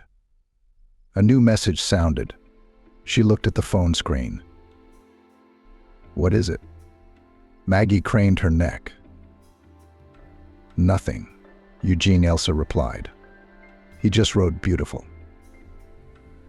I sent him a picture from the hairdressers. That's it? Maggie wondered. He hadn't written anything else all day? Nothing. But that's not my problem now. We decided that I wouldn't think about him on vacation. That's the right thing to do. In fact, if I were you, I wouldn't write him at all tomorrow. Back at the hotel, Elsa put Vivian in her crib and quietly went into the other room. Wow, she passed out fast. I usually put it off for half an hour, she said. That's rough, Maggie said. How hard can it be to raise a child? You don't say. But it's also a joy, Elsa said. Okay, Maggie nodded. Elsa looked uncertainly at Maggie's friend. Let's think about what we'll order. Here's the menu. And you know, I'm thinking about champagne. I'm on vacation. But I'm not alone. I'm not supposed to get drunk, said Elsa, but feel free to have one if you want. Come on, just one glass. You can afford a case. I deserve it, Maggie said. No, I'm not in the mood. But I would love a nice cup of tea. I think I'll have a couple hot dogs and some tea. And I'll get a bottle of wine and some grapes. It's vacation time, laughed Maggie. 10 minutes later, a waiter in a black suit knocked on the door. Good evening, your order, he said, bringing in a cart. Maggie set the plates and cups on the table. Do you have everything you need? The waiter asked. Yes, Maggie smiled. Except good company. The guy was embarrassed, coughed, and wishing her a good evening, hurried away. Well, now we're definitely resting, Maggie said. Elsa watched with tension as her friend emptied one glass after another and became more and more cocky. Will that be enough? She asked when Maggie had finished the third glass. I'm not going clubbing with you, if anything. My daughter's asleep. Oh, that's a shame. I was just going out for a nightcap. After all, Life in a city like Sochi is just beginning. Maggie was upset. Don't be. Stop being such a boring bore. Take Vivian and let's go, she taunted Ilona. Are you crazy? Vivian is asleep, and I'm not taking her anywhere. Elsa cut her off. That's fine, Maggie waved her hand. She got up and went to change. Soon she came out in a black dress. Don't wait at my place until morning. I'm going to party hard. Good luck, Elsa wished her sarcastically, and closing the door behind her friend, lay down on the bed. She checked her phone. Not a single message, not a single call, not even a simple question about how she was doing. What was going on after all? Despite Maggie's assurances that she would be out all night when she wasn't there at 3 or 4 in the morning, Elsa was worried. Need to call her, or who knows where this one might have gotten herself into. However, no call was answered. But 5 minutes later, Maggie sent a selfie picture with a handsome stranger. Who the hell is that? Elsa immediately asked, and, after thinking, added, don't you dare bring him to our room. I won't. The answer came immediately. Don't be so narrow-minded. Max is a great guy. They won't let him in the hotel without you. Don't worry. What if Vivian cries? Elsa worried. Vivian whimpered in the crib. Elsa left the phone on the bed and rushed to her daughter. What's wrong, sweetie? Are you hungry? Elsa took her daughter in her arms, gave her water, and rocked her. Thankfully, it worked. Vivian closed her eyes again. Elsa realized she couldn't wait for her friend either, so she lay down next to her, and when she opened her eyes, the bright sun was already beating through the windows. A new day had begun. Elsa got up and immediately checked on her daughter. She was still asleep, twitching her arms funny. She must have seen something interesting in her dream and wanted to grab it. Elsa smiled and went to the kitchen to make coffee. Suddenly, there was a knock on the door. Open up, it's me. Maggie's voice rang out. Well, she's finally back, Elsa thought, and opened the door. On the threshold stood her friend, tired but quite happy. She had taken off her high-heeled shoes and was holding them in her hands. Hi. Did you sleep well? Not very much, Elsa answered. I was worried about you. You shouldn't have been. I'm fine, Maggie replied. She stopped and inhaled the aroma with pleasure. Oh, this coffee smells great. I'll get a mug. Go ahead. I made enough for 2. Maggie nodded happily and, swaying slightly with fatigue, walked to the bar and climbed onto a high stool. Taking a sip of the invigorating drink, she exclaimed, You have no idea who I met. I'll tell you all about it. Don't shout like that, please. Elsa begged. Vivian is still asleep. Oh yes, sorry. Anyway, listen. I went to one of the most popular local bars. I just wanted to sit, relax, look at people. And this man came up to me. Very handsome. You have no idea. We got to talking. He said he doesn't usually do this, but he wanted to meet me for some reason. Anyway, he's really cool, and he works as a director somewhere. I didn't ask for details. But if he's a good guy, I'm happy for you, smiled Elsa. However, I would not be in a hurry to make any conclusions about him on the first day of acquaintance. I'm not in a hurry. You should see how attentive and caring he is. So sweet, just like my Eugene a few years ago, said Maggie. Yes, said Elsa. Well, yes, said Maggie, embarrassed. But that doesn't mean he's going to be like that. And by the way, I left out the most important thing.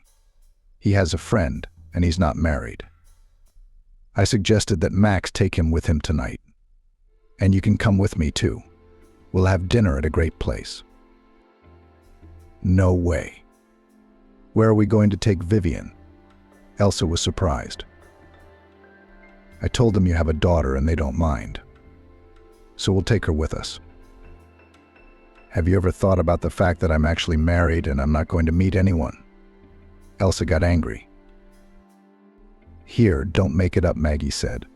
First of all, I'm not telling you to go out with him, just to get acquainted. And second of all, maybe you should think about the future.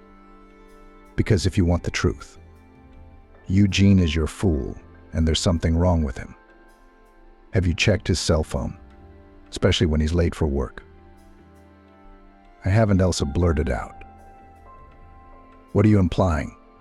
You think he's cheating on me? What do you think?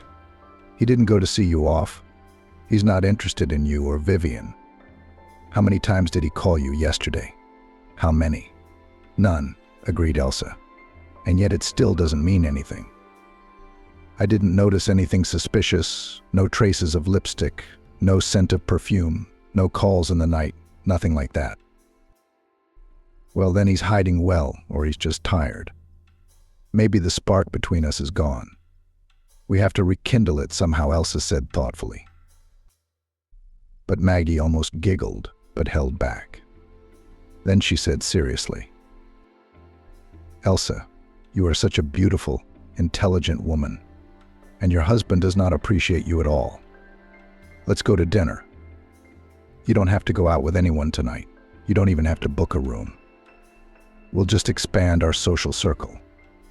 You know, a network of acquaintances is a very useful thing. Okay, Elsa agreed.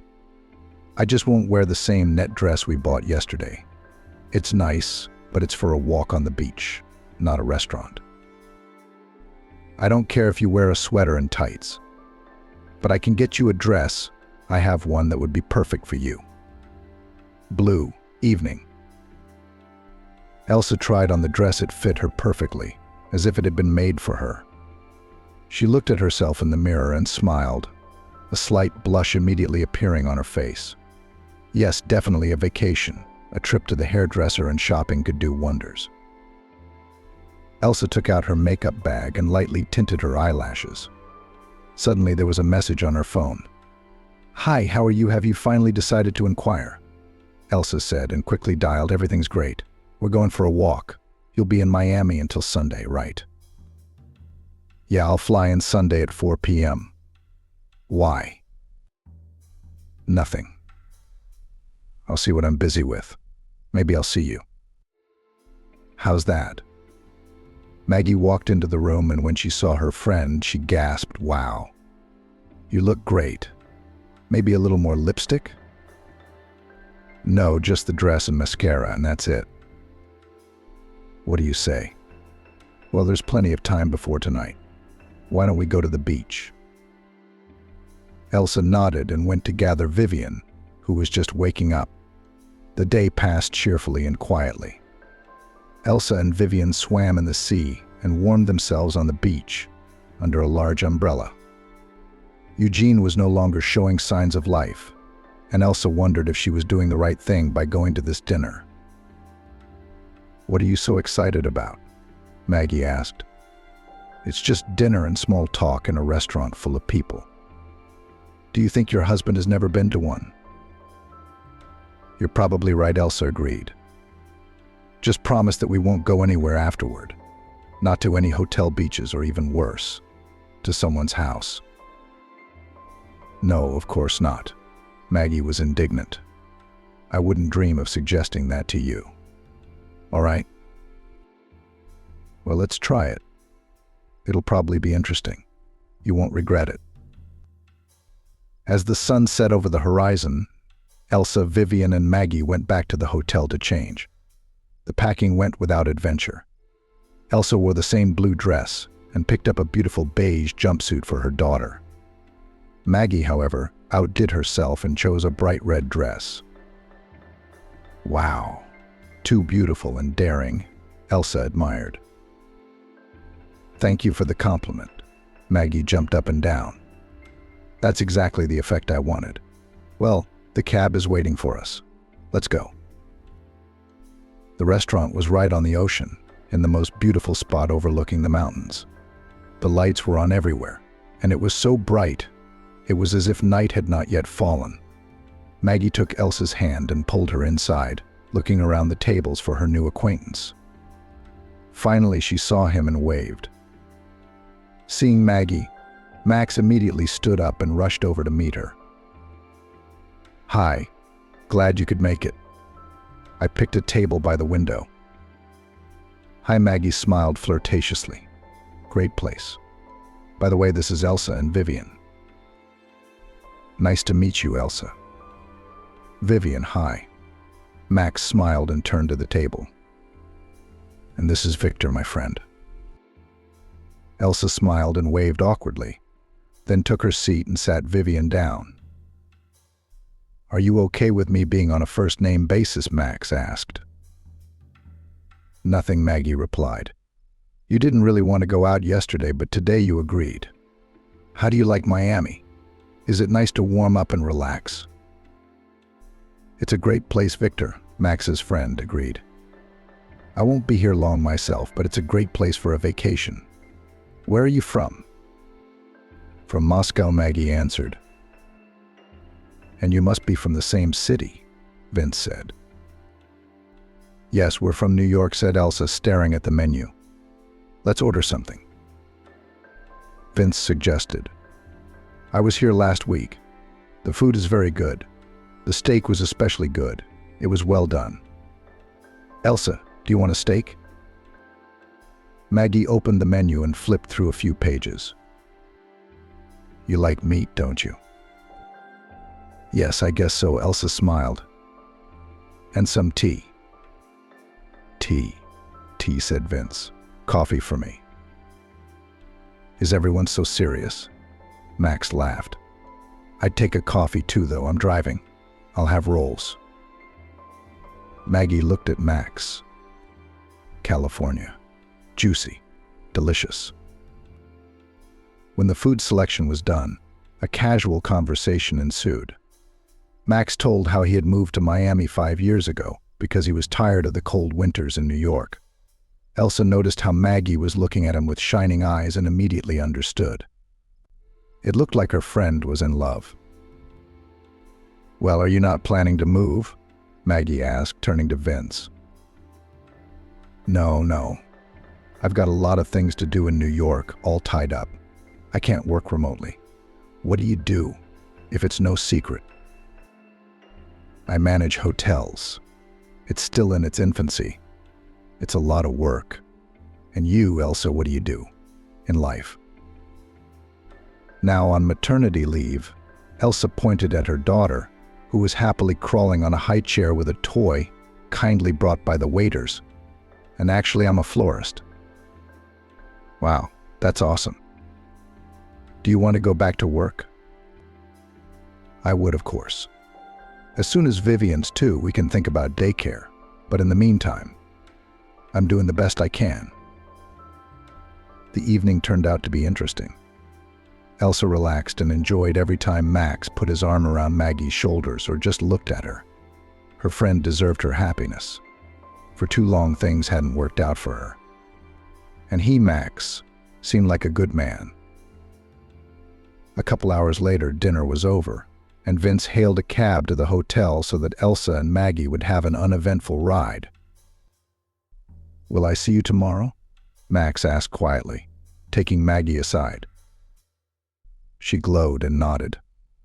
"Of course I'll see you." Elsa wanted to get into the car, but suddenly Vince took her hand gently. "It was nice to meet you, and your daughter is very sweet."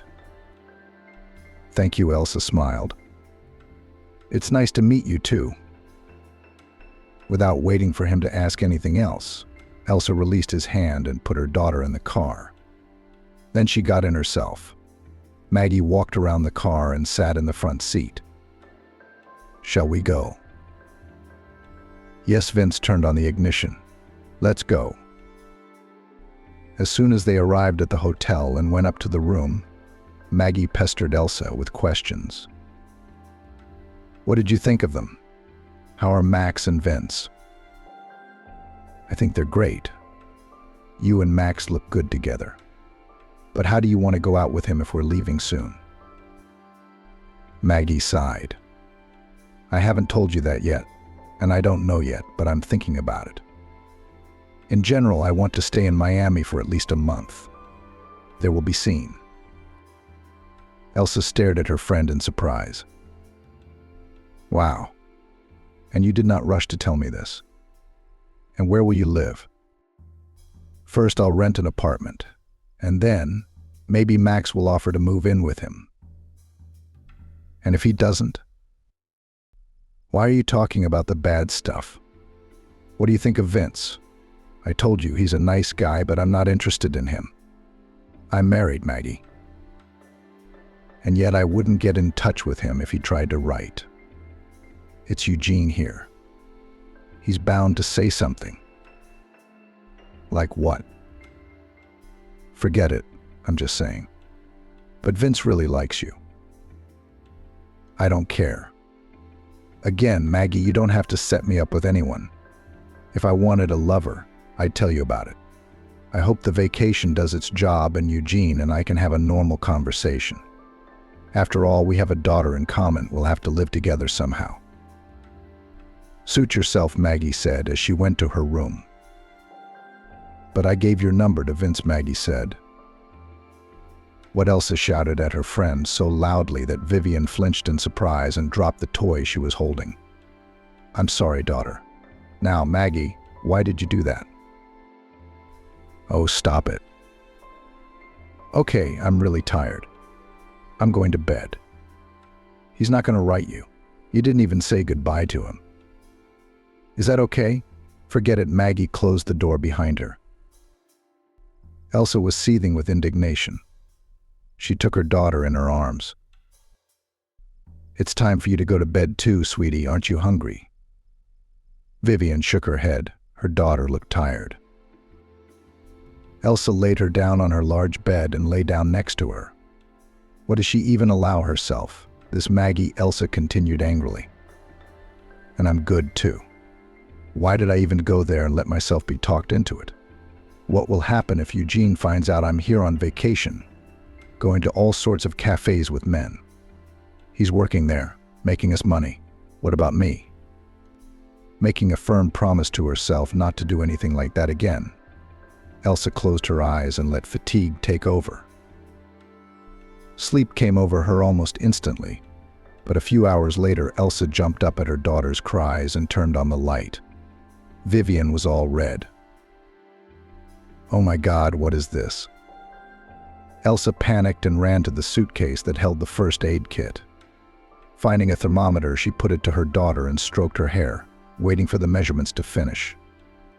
Finally, the alarm sounded 37.3, a fever, but not a high one. Elsa scrutinized the spots and clenched her teeth. The allergies were back, probably due to the local flora and fauna. But there was one problem: the medicine that always helped was left at home. Elsa grabbed Vivian and ran to the front desk. Good morning. My daughter has allergies. Can you tell me where the nearest pharmacy is around here? Hi. Yes, it's a block away. Can we help you? What's wrong? Should I call an ambulance? No, I just need to go to the pharmacy. She's allergic. It's happened before. I just need to give her some pills. If you don't need an ambulance, just give me a minute.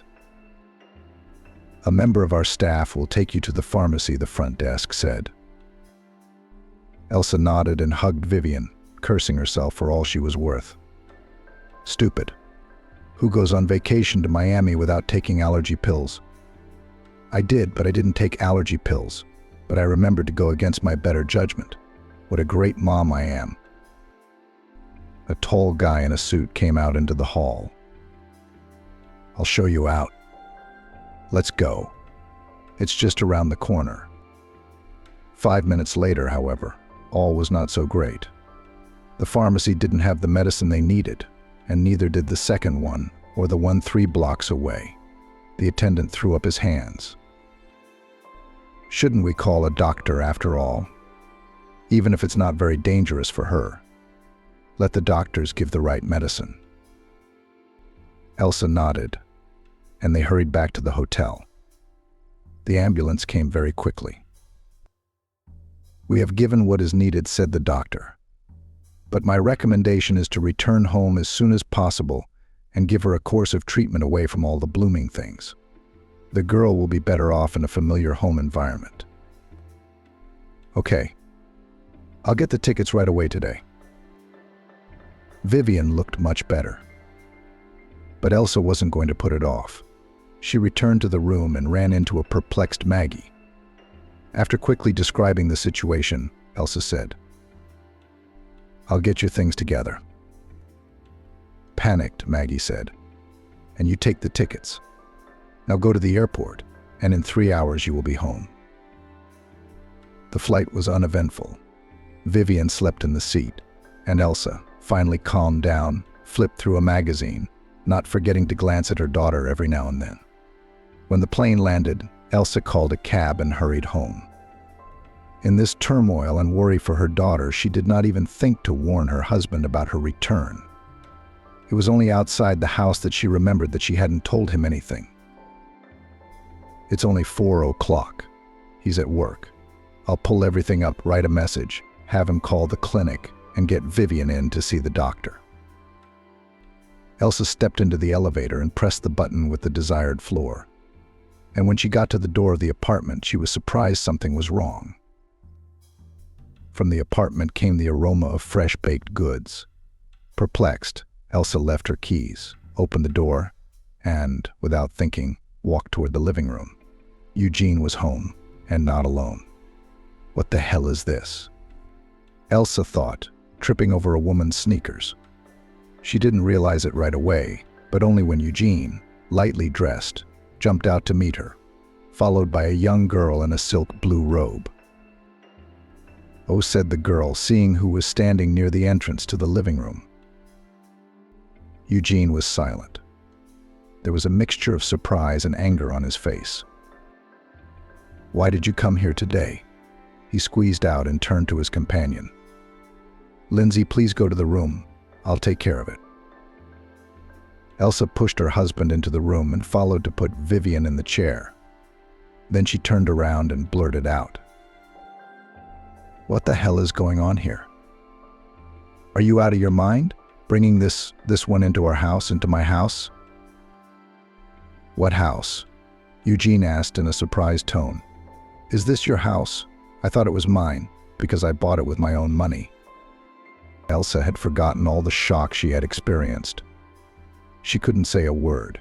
She sat down on the edge of the couch and stared into the void, hoping that everything was just a stupid dream.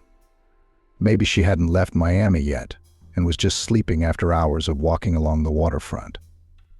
Elsa rubbed her hands, pinched her palms with the tips of her fingernails, and realized no, it was all true. The awful truth. And Maggie had warned her that something was amiss.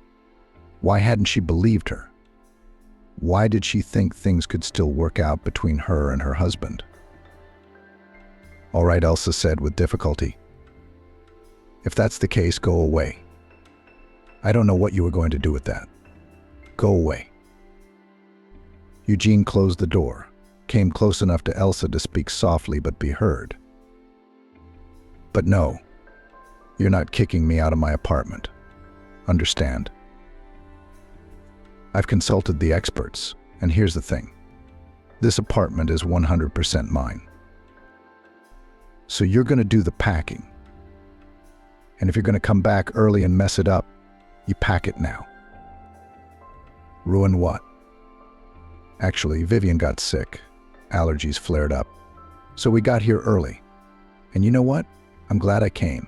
How long have you been?" Like this, lying to me, Eugene ignored the question. He was worried about something else. Take Vivian and leave.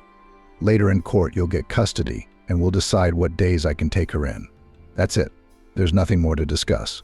What are you sitting around for? Get your ass in gear." "I'm not going anywhere. My daughter's sick.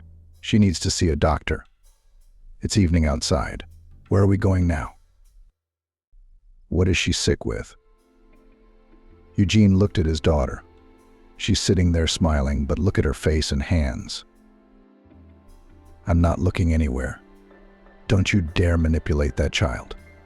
I won't let you. I told you, if you're still here in half an hour, I'll give you a hard time. Oh. Elsa shouted angrily and went out into the corridor where the suitcase stood. Eugene's girlfriend also decided to have a say in the family squabble. Actually, it's your own fault. You didn't pay attention to him at all. You forgot he was a man. Look at you. You hear me, you little brat? Get out of here and don't write. Elsa couldn't stand it. How old are you anyway?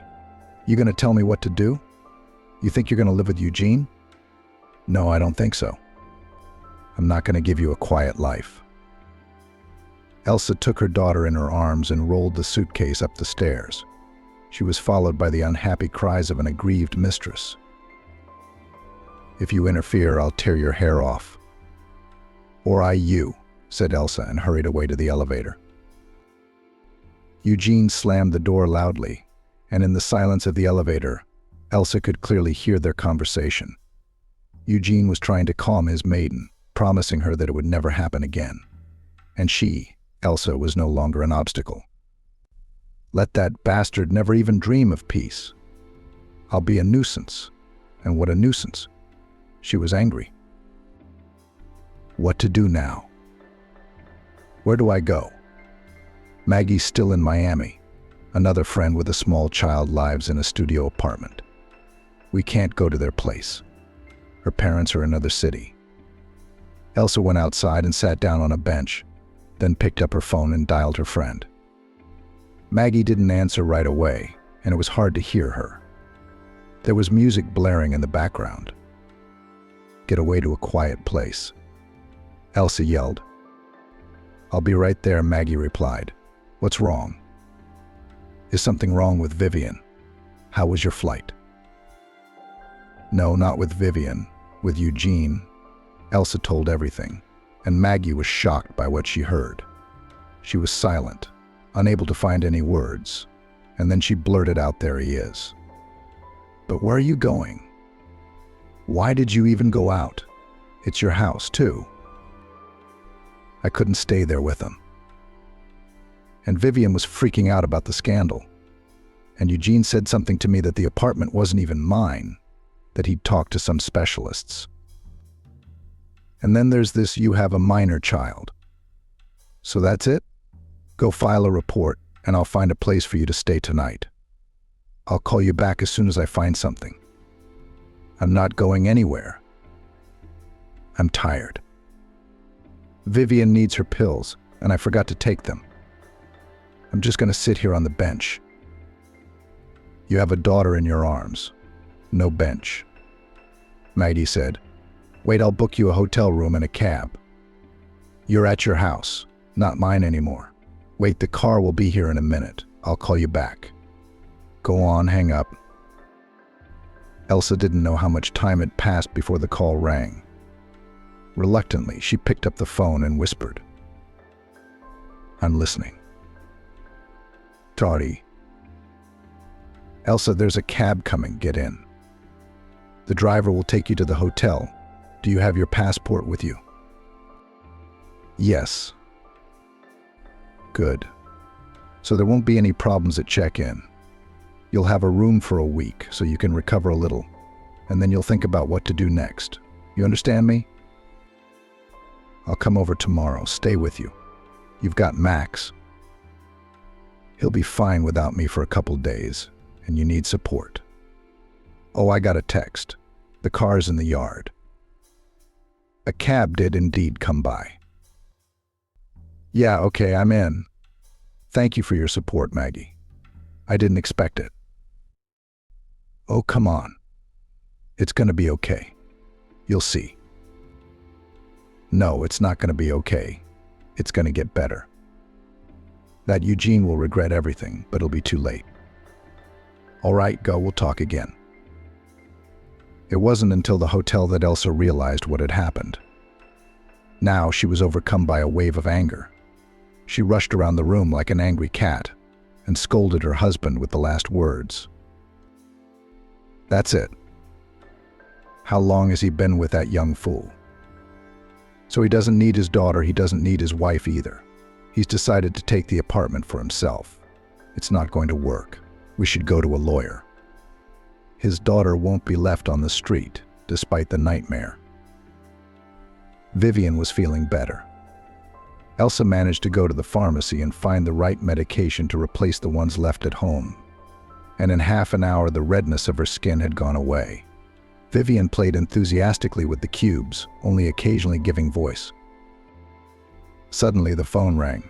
A message from her husband tomorrow. Come to the address I've left below. It's my lawyer. We need to solve all the issues with finances and the apartment, not counting on being able to use the child and take everything away from me. I'm not some fool. You can't do that. V10 00. I'll be waiting in the lawyer's office. You won't make it, Elsa said aloud and forwarded the message to Maggie. Her friend answered very quickly. I'm already at the airport. I'm on the bus to board. I'll be there soon. You're not going to see any lawyer alone. Don't even think about it. That's what he came up with, genius. He doesn't even think about his daughter. But we'll show him. And a few minutes later, I'm flying out. Don't worry. Although I understand how shocked you are now, but everything will work out. I'll be at your hotel soon and wait for you. Kisses, hugs. Hang in there, Maggie said. A few hours later, she was sitting at a table in the hotel room across from a crying Elsa, comforting her as best she could. It was obvious. Elsa lamented. He stayed late at work, sometimes even on weekends, saying that there was an urgent project. And the way he talked to me. Why didn't I notice everything? No one wants to believe bad things, Maggie said. Do you think I've never been wrong? Look at Nigel. I had an even worse boyfriend. The only bad thing is that you have to live somewhere, and please don't be a fool not to give in to him. You should get everything for you and your daughter. You still need a place to live? Yeah, but he said, I don't even have to count on it. Did you sign any papers? Maybe he made some kind of a mess of things. What's the deal with the apartment? Who owns it? He is. It's complicated. His mom bought it and gave it to him. What do you mean, Mom? I don't understand, Maggie said. You bought it before Vivian was born, didn't you? Yes, but he took it over. I was stupid and naive. I didn't even think about arguing with Emily. Maggie jumped up from the table and waved her arms furiously. What are you saying? That he's going to take everything for himself? Like hell he will.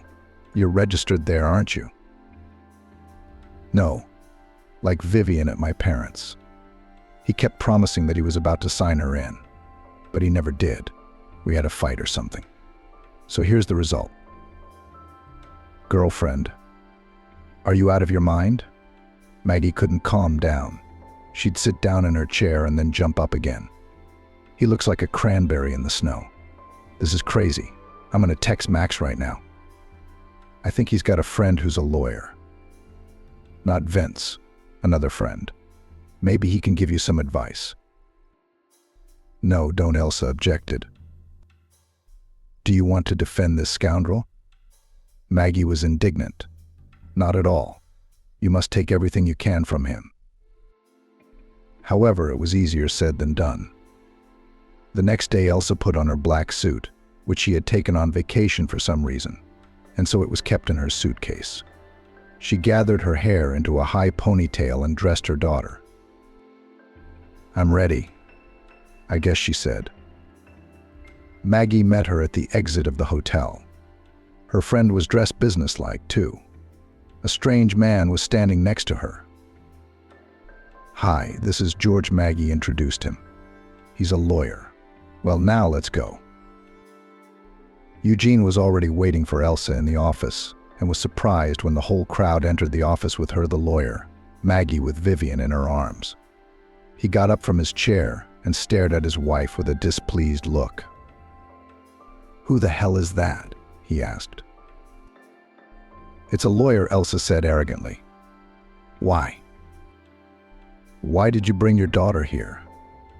Do you think you'll get something through her?" "I don't think anything. I had no one to leave her with. But here we go. What did you want to tell me?" The lawyer on Eugene's side, a tall blonde in a tight skirt, smiled wryly before proceeding to read out the documents. "So let's start on Eugene's side. You, Elsa, have the following offer. He will give you $10,000 to start and pay you alimony monthly to support your daughter, $10,000.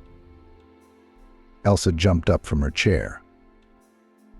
"Are you kidding me? Are you out of your mind, Eugene? I know for a fact that we had at least $600,000 in our accounts. And by the way, some of it was mine." "What's yours?" "What's $600,000? Are you out of your mind? It's not yours. You spent it all while you were at home, and a vacation to Miami. What do you think you went on that vacation with? Why don't you sit down and think about it?" "No way. I'll file a report on you," Elsa threatened.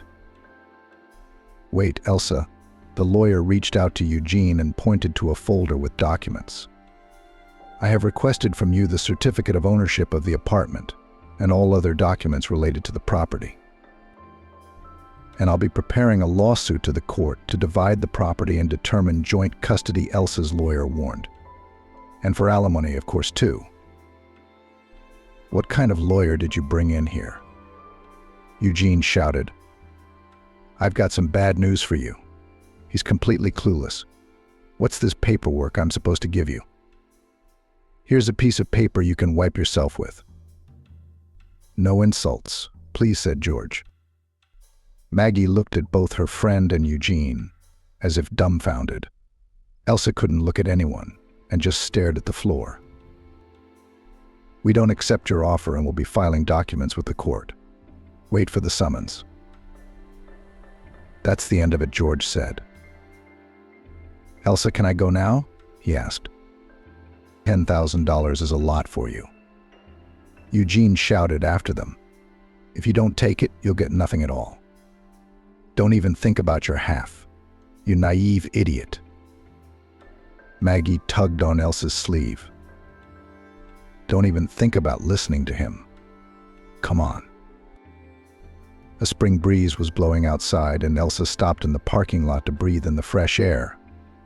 In that office, she felt like she couldn't breathe at all and was about to suffocate. Elsa took her daughter from Maggie and held her close to her. "Don't worry, honey. Mommy will take care of it," she said to Vivian. George came closer. "We need to talk about this whole situation. Let's sit down somewhere." Elsa looked around. "There are benches over there. Come on. We need to strategize. I suggest we draw up a statement and go to court. Do you, Elsa, want to raise your daughter on your own?" "Of course," she replied. "Do you think I can give her to him? All I want is to get my share. We bought the apartment a year after we were married, and we wanted our child to have it. And of course, we've been saving up. Yeah. I've been on maternity leave for the last year. But we talked about it. Not only did I want it, but he wanted it too. Unfortunately, agreements are just words, but documents are proof." George sighed. "How is it that your husband signed over the deed to himself?" "I didn't follow it and trusted him," Elsa admitted sadly. "I never thought it would turn out like this." Elsa shook her head. "Unfortunately, it does happen a lot." George looked her straight in the eye. "I have to tell you the truth. If everything is legal, it will be extremely difficult for you to get anything. But I guarantee that we'll do the paperwork and try to get justice." "Thank you," Elsa nodded. "I know it's all my own fault. I can't even believe it. I wish I could turn back the clock." "You can't go back, but you have a future," Maggie said. "Everything is going to be all right." She looked at the lawyer. Thank you for your work. Write if you need anything else." George nodded and left. Elsa and Maggie decided to go back to the room to put Vivian to bed. "The hotel is only for a week," Elsa sighed. "What am I going to do after that?" She didn't want to think about it, but the bad thoughts were intruding. "All right," Maggie said. "But you could get a part-time job picking up bouquets at home. Think about it." "What home?" Elsa objected. "Not if you rent, no, but you could rent a place." "Yes, I know it sounds terrible," nodded Maggie. "But we'll have to do something. You can't stay in a hotel for too long. You'll have to move somewhere." "I'll think about it later," Elsa said. "Maybe you should go to a psychologist?" Maggie suggested. "So many things have come up all at once. I don't know how I'd cope in a situation like this." "I don't know, maybe, but not right now." "There is something to do," Elsa replied. "Good. Then we need a distraction today," Maggie said. "Maybe we should get some chips and popcorn and watch a movie." "I don't need snotty melodramas right now," Elsa said. "But I wouldn't mind watching a horror movie." "Then let's go to my place," Maggie suggested, but then she stopped and slapped herself on the forehead. "What's wrong?" "I don't understand," Elsa frowned. "I was thinking I'm going to Los Angeles for 6 months, at least," Maggie explained. "And you can stay at my place for a while, just to pay the utilities. It's a lot better than renting. You don't even have to pay utilities for the first month. The important thing is that you settle in and settle down, and the solution will come." "Maggie, I'm too much. I mean, you could rent it out for full price." "I'll do that later. But you can stay with me for 6 months, and then we'll see."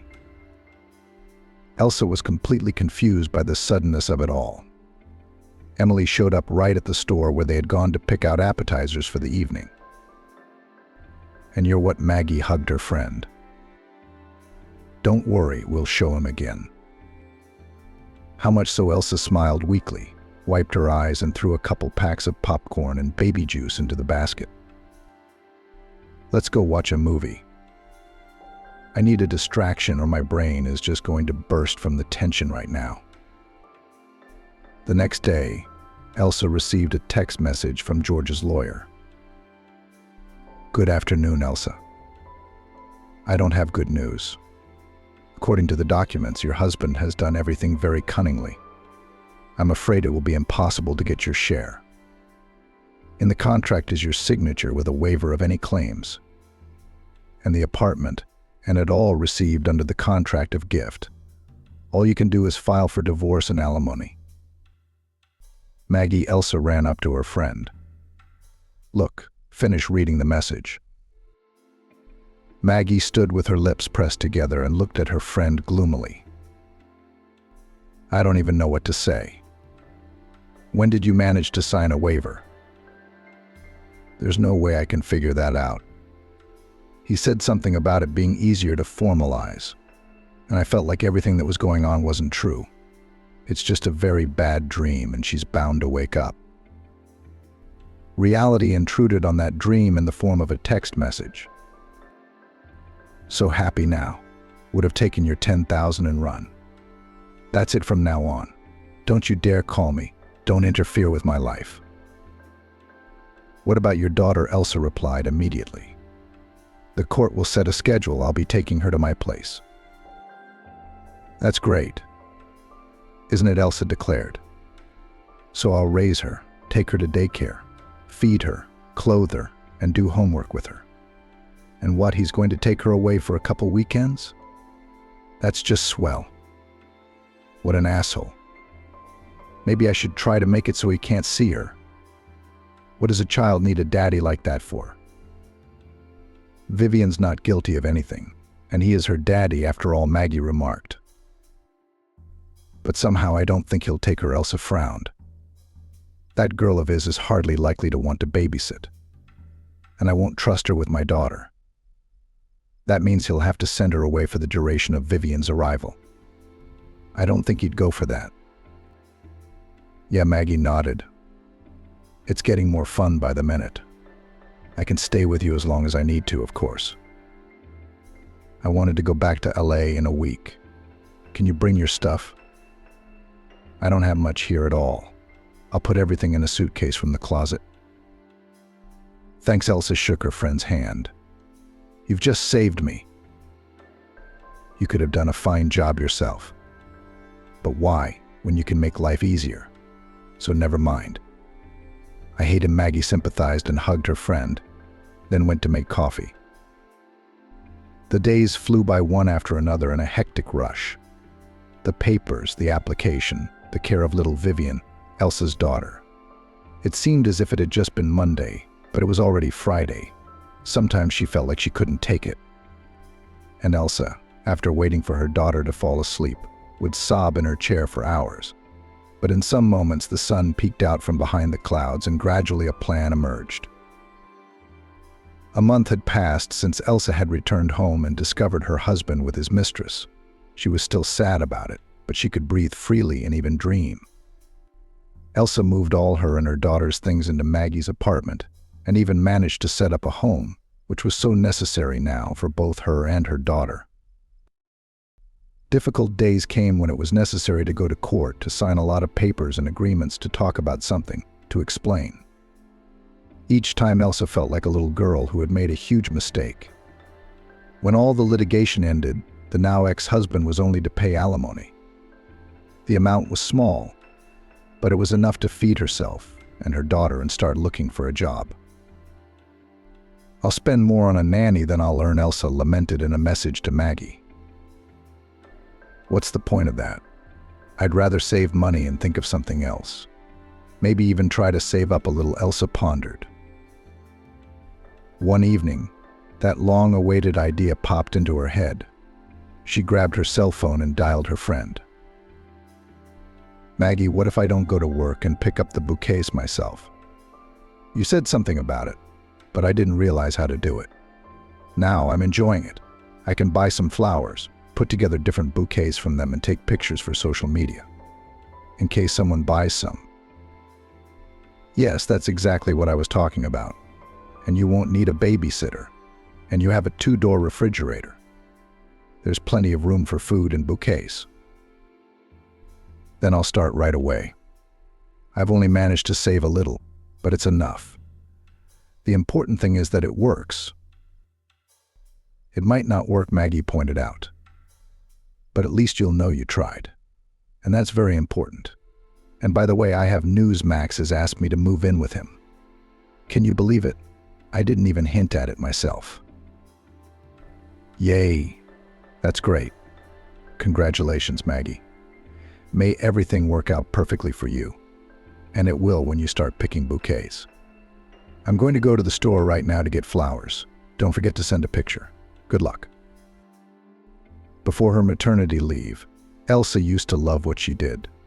She came to the flower shop before everyone else, changed the water in the vases and collected the first bouquets for those who would come very soon and wanted to choose a gift for their loved ones. Elsa was very much loved in the salon and considered a talented florist. But in the 5th month of pregnancy, she had to go on maternity leave in order to carry her daughter in peace and not to carry heavy armfuls of flowers and vases filled with water. And now, after all this time, she has her hands on flowers again.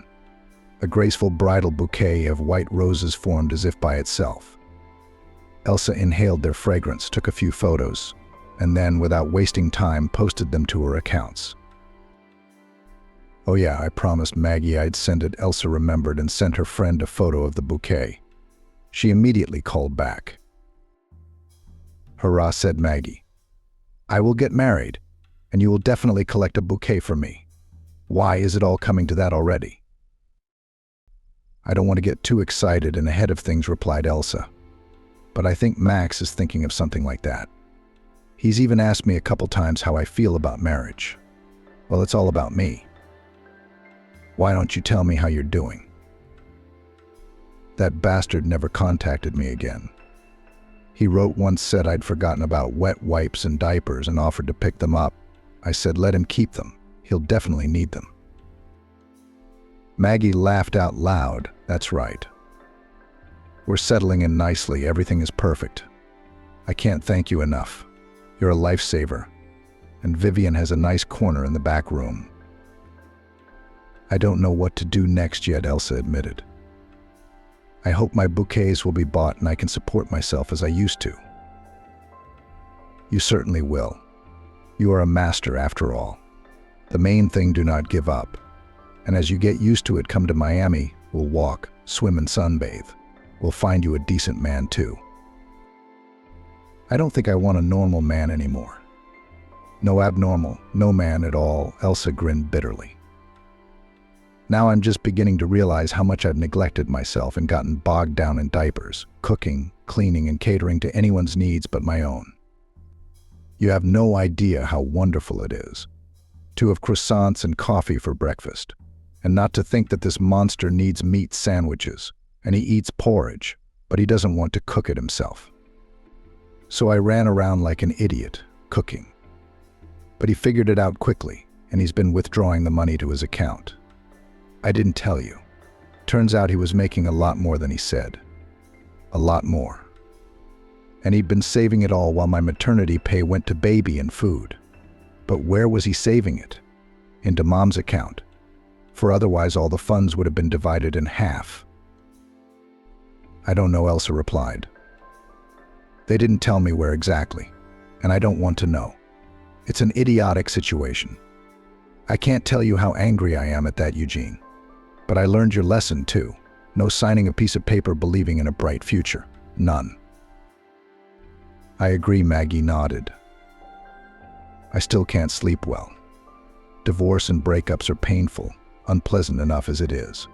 But when something like this happens, maybe in this case it's for the best though. You know, I'd still be sad for him and suffer. Now I just hate him, and yet it's a strong feeling too, and it hits you. You hate, and he doesn't care there. It's good that you've taken a job. It'll be easier to distract yourself, Maggie continued. And I'd have an affair with someone if I were you. You don't have to get married or even live together. But you're a young and beautiful woman. Believe me, there will be plenty of offers. So be it, Elsa sighed. For now, I only want to work. Except that so far no one writes that he wants to buy a bouquet.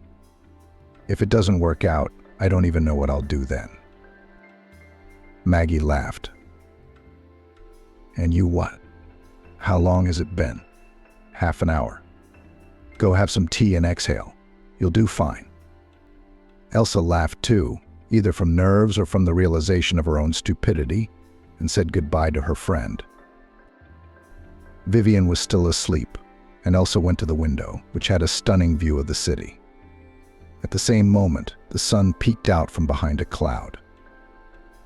Elsa smiled. She didn't feel like crying right now.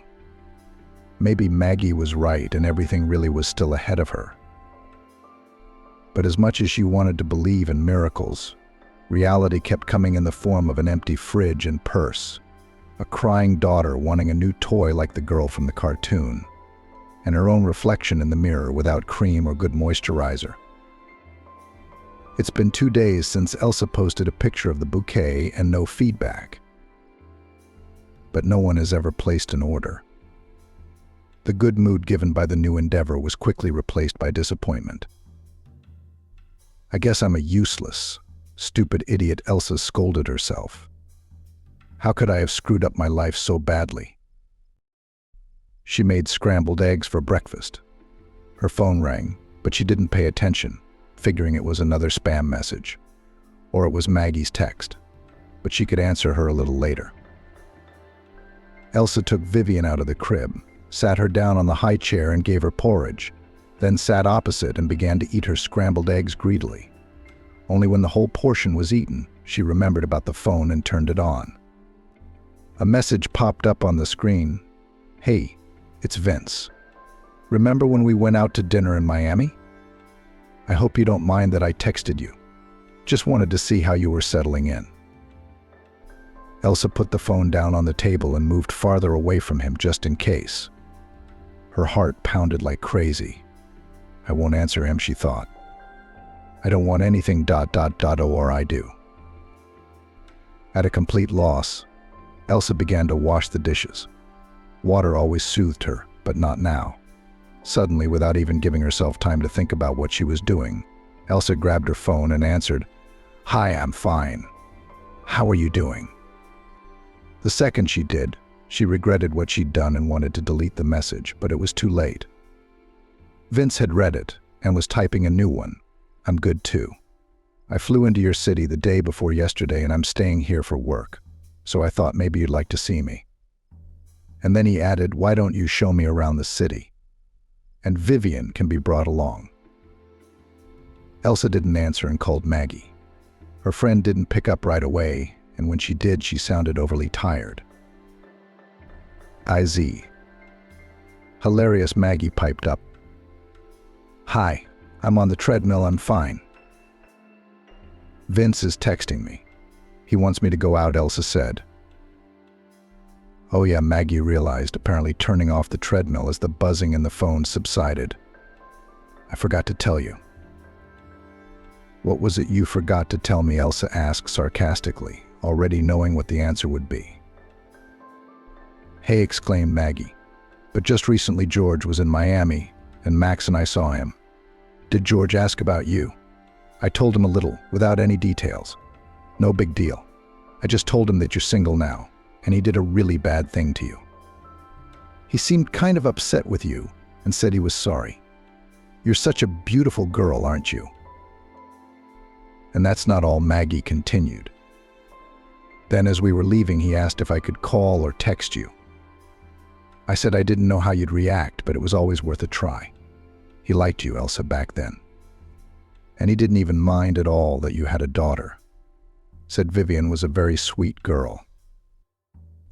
"Don't be mad at me, please," Maggie begged. "I didn't run after him with your number, I swear. He asked for it himself, okay?" "He's asking if I'm willing to go out with him," Elsa admitted.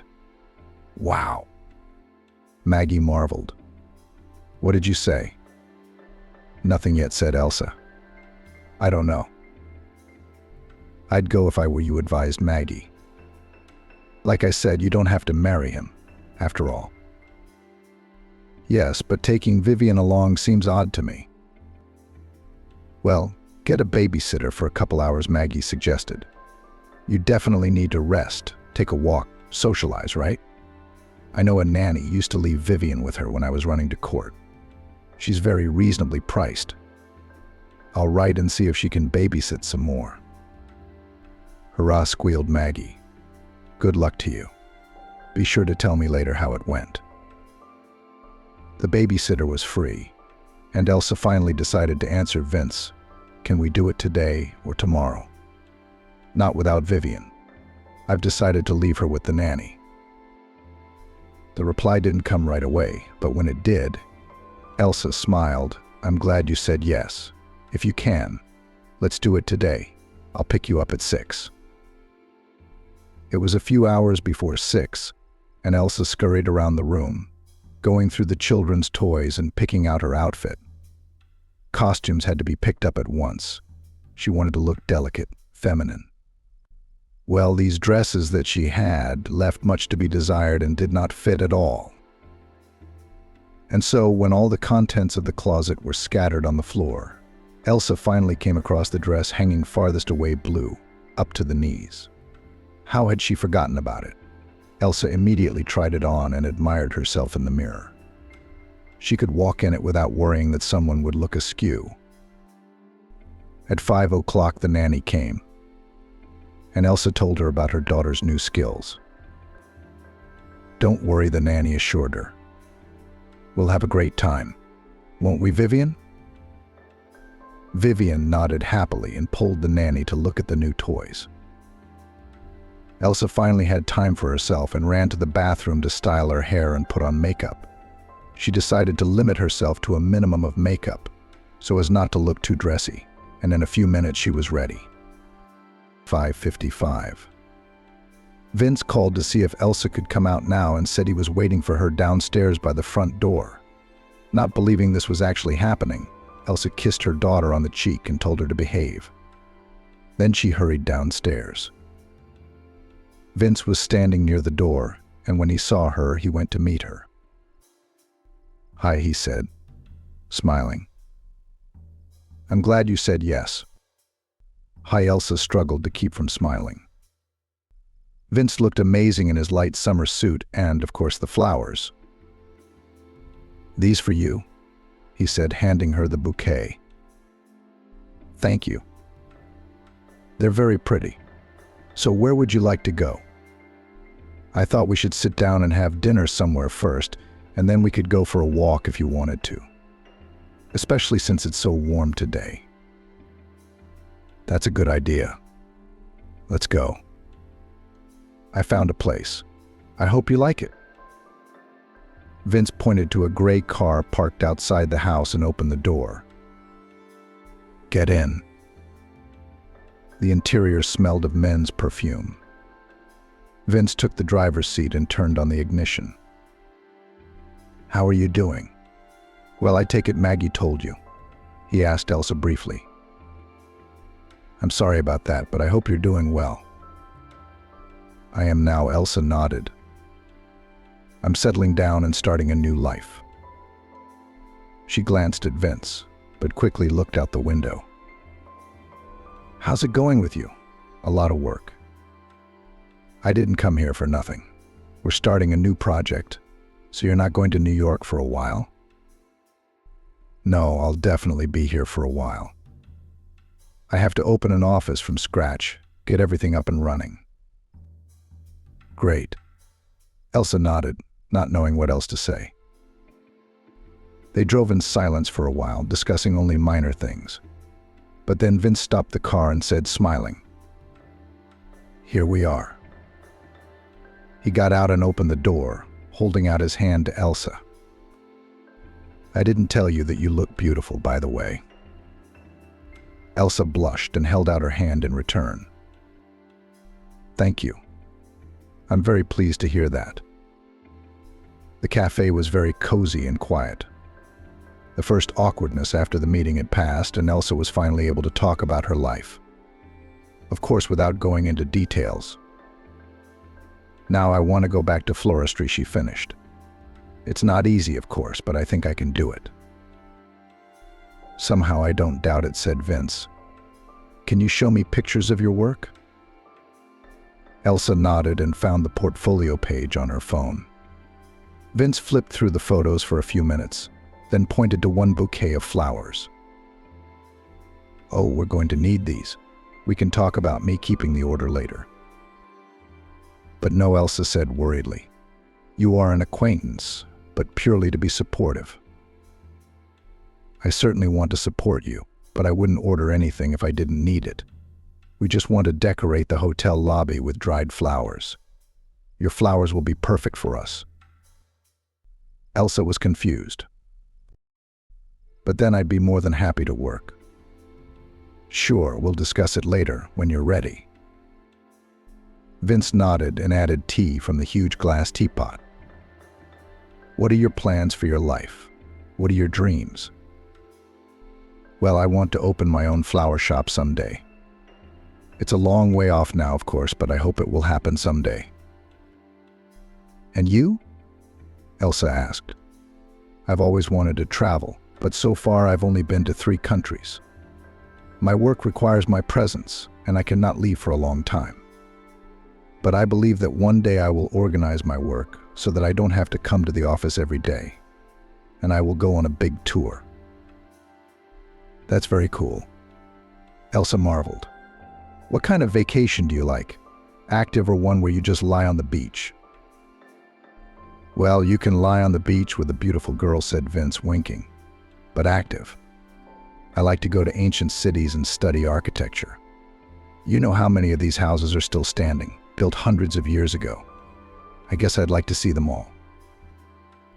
"Old houses attract me too." Elsa nodded. "I haven't been abroad much, but I've been to Boston. I've been there." "Is it not far from here?" Yes, it's not far, Vince nodded. There's a lot to see. Of course there is, Elsa agreed. There's an old neighborhood and some historic houses. In fact, it has the oldest apartment building in the country. Elsa found pictures on the internet and showed them to Vince. He almost clapped his hands together. It looks very interesting. How about we go there together if you like Boston? I like it a lot. But what about Vivian? You can't go without her. It's one thing to leave her with a babysitter for a couple hours. I wouldn't dream of suggesting that you leave your daughter at home, Vince said with an embarrassed smile. Of course we'll go with her, but if you agree, then I'm okay with it. Tomorrow. What is tomorrow, Sunday? Can we make it a trip? It was amazing how easy and relaxed they were now. At first, Elsa was afraid to put an extra word, but now willingly supported the conversation and even agreed to the trip.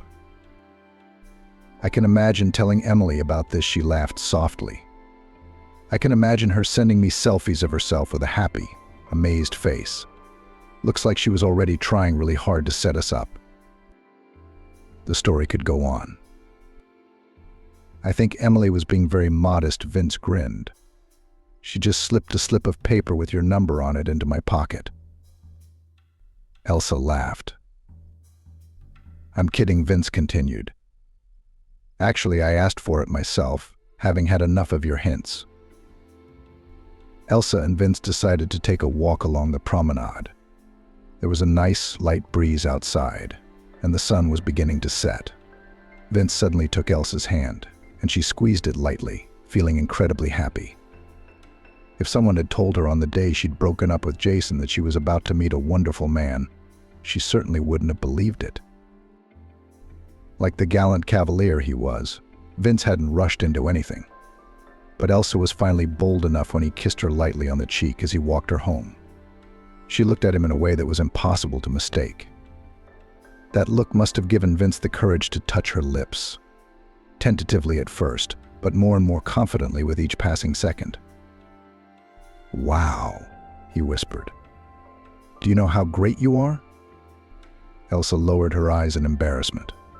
She didn't want to say goodbye, but her daughter was waiting for her at home. Vince walked Elsa to the apartment door and went downstairs, promising to write. Elsa opened the door and went into the room. The nanny came out to meet her. I put her to bed, she said quietly. How did it go? Elsa asked in a whisper. Wonderful. Thank you for your work. And the next day, walking through the streets of Boston, Elsa received an order for a bouquet. As soon as she believed in the best, it began to happen, as if by itself. Already back home, Elsa told Emily about it on the phone, and she laughed with joy. You see, and you didn't believe me. But the important thing is, you know what? What? Elsa asked. That lawyer Jake texted me today.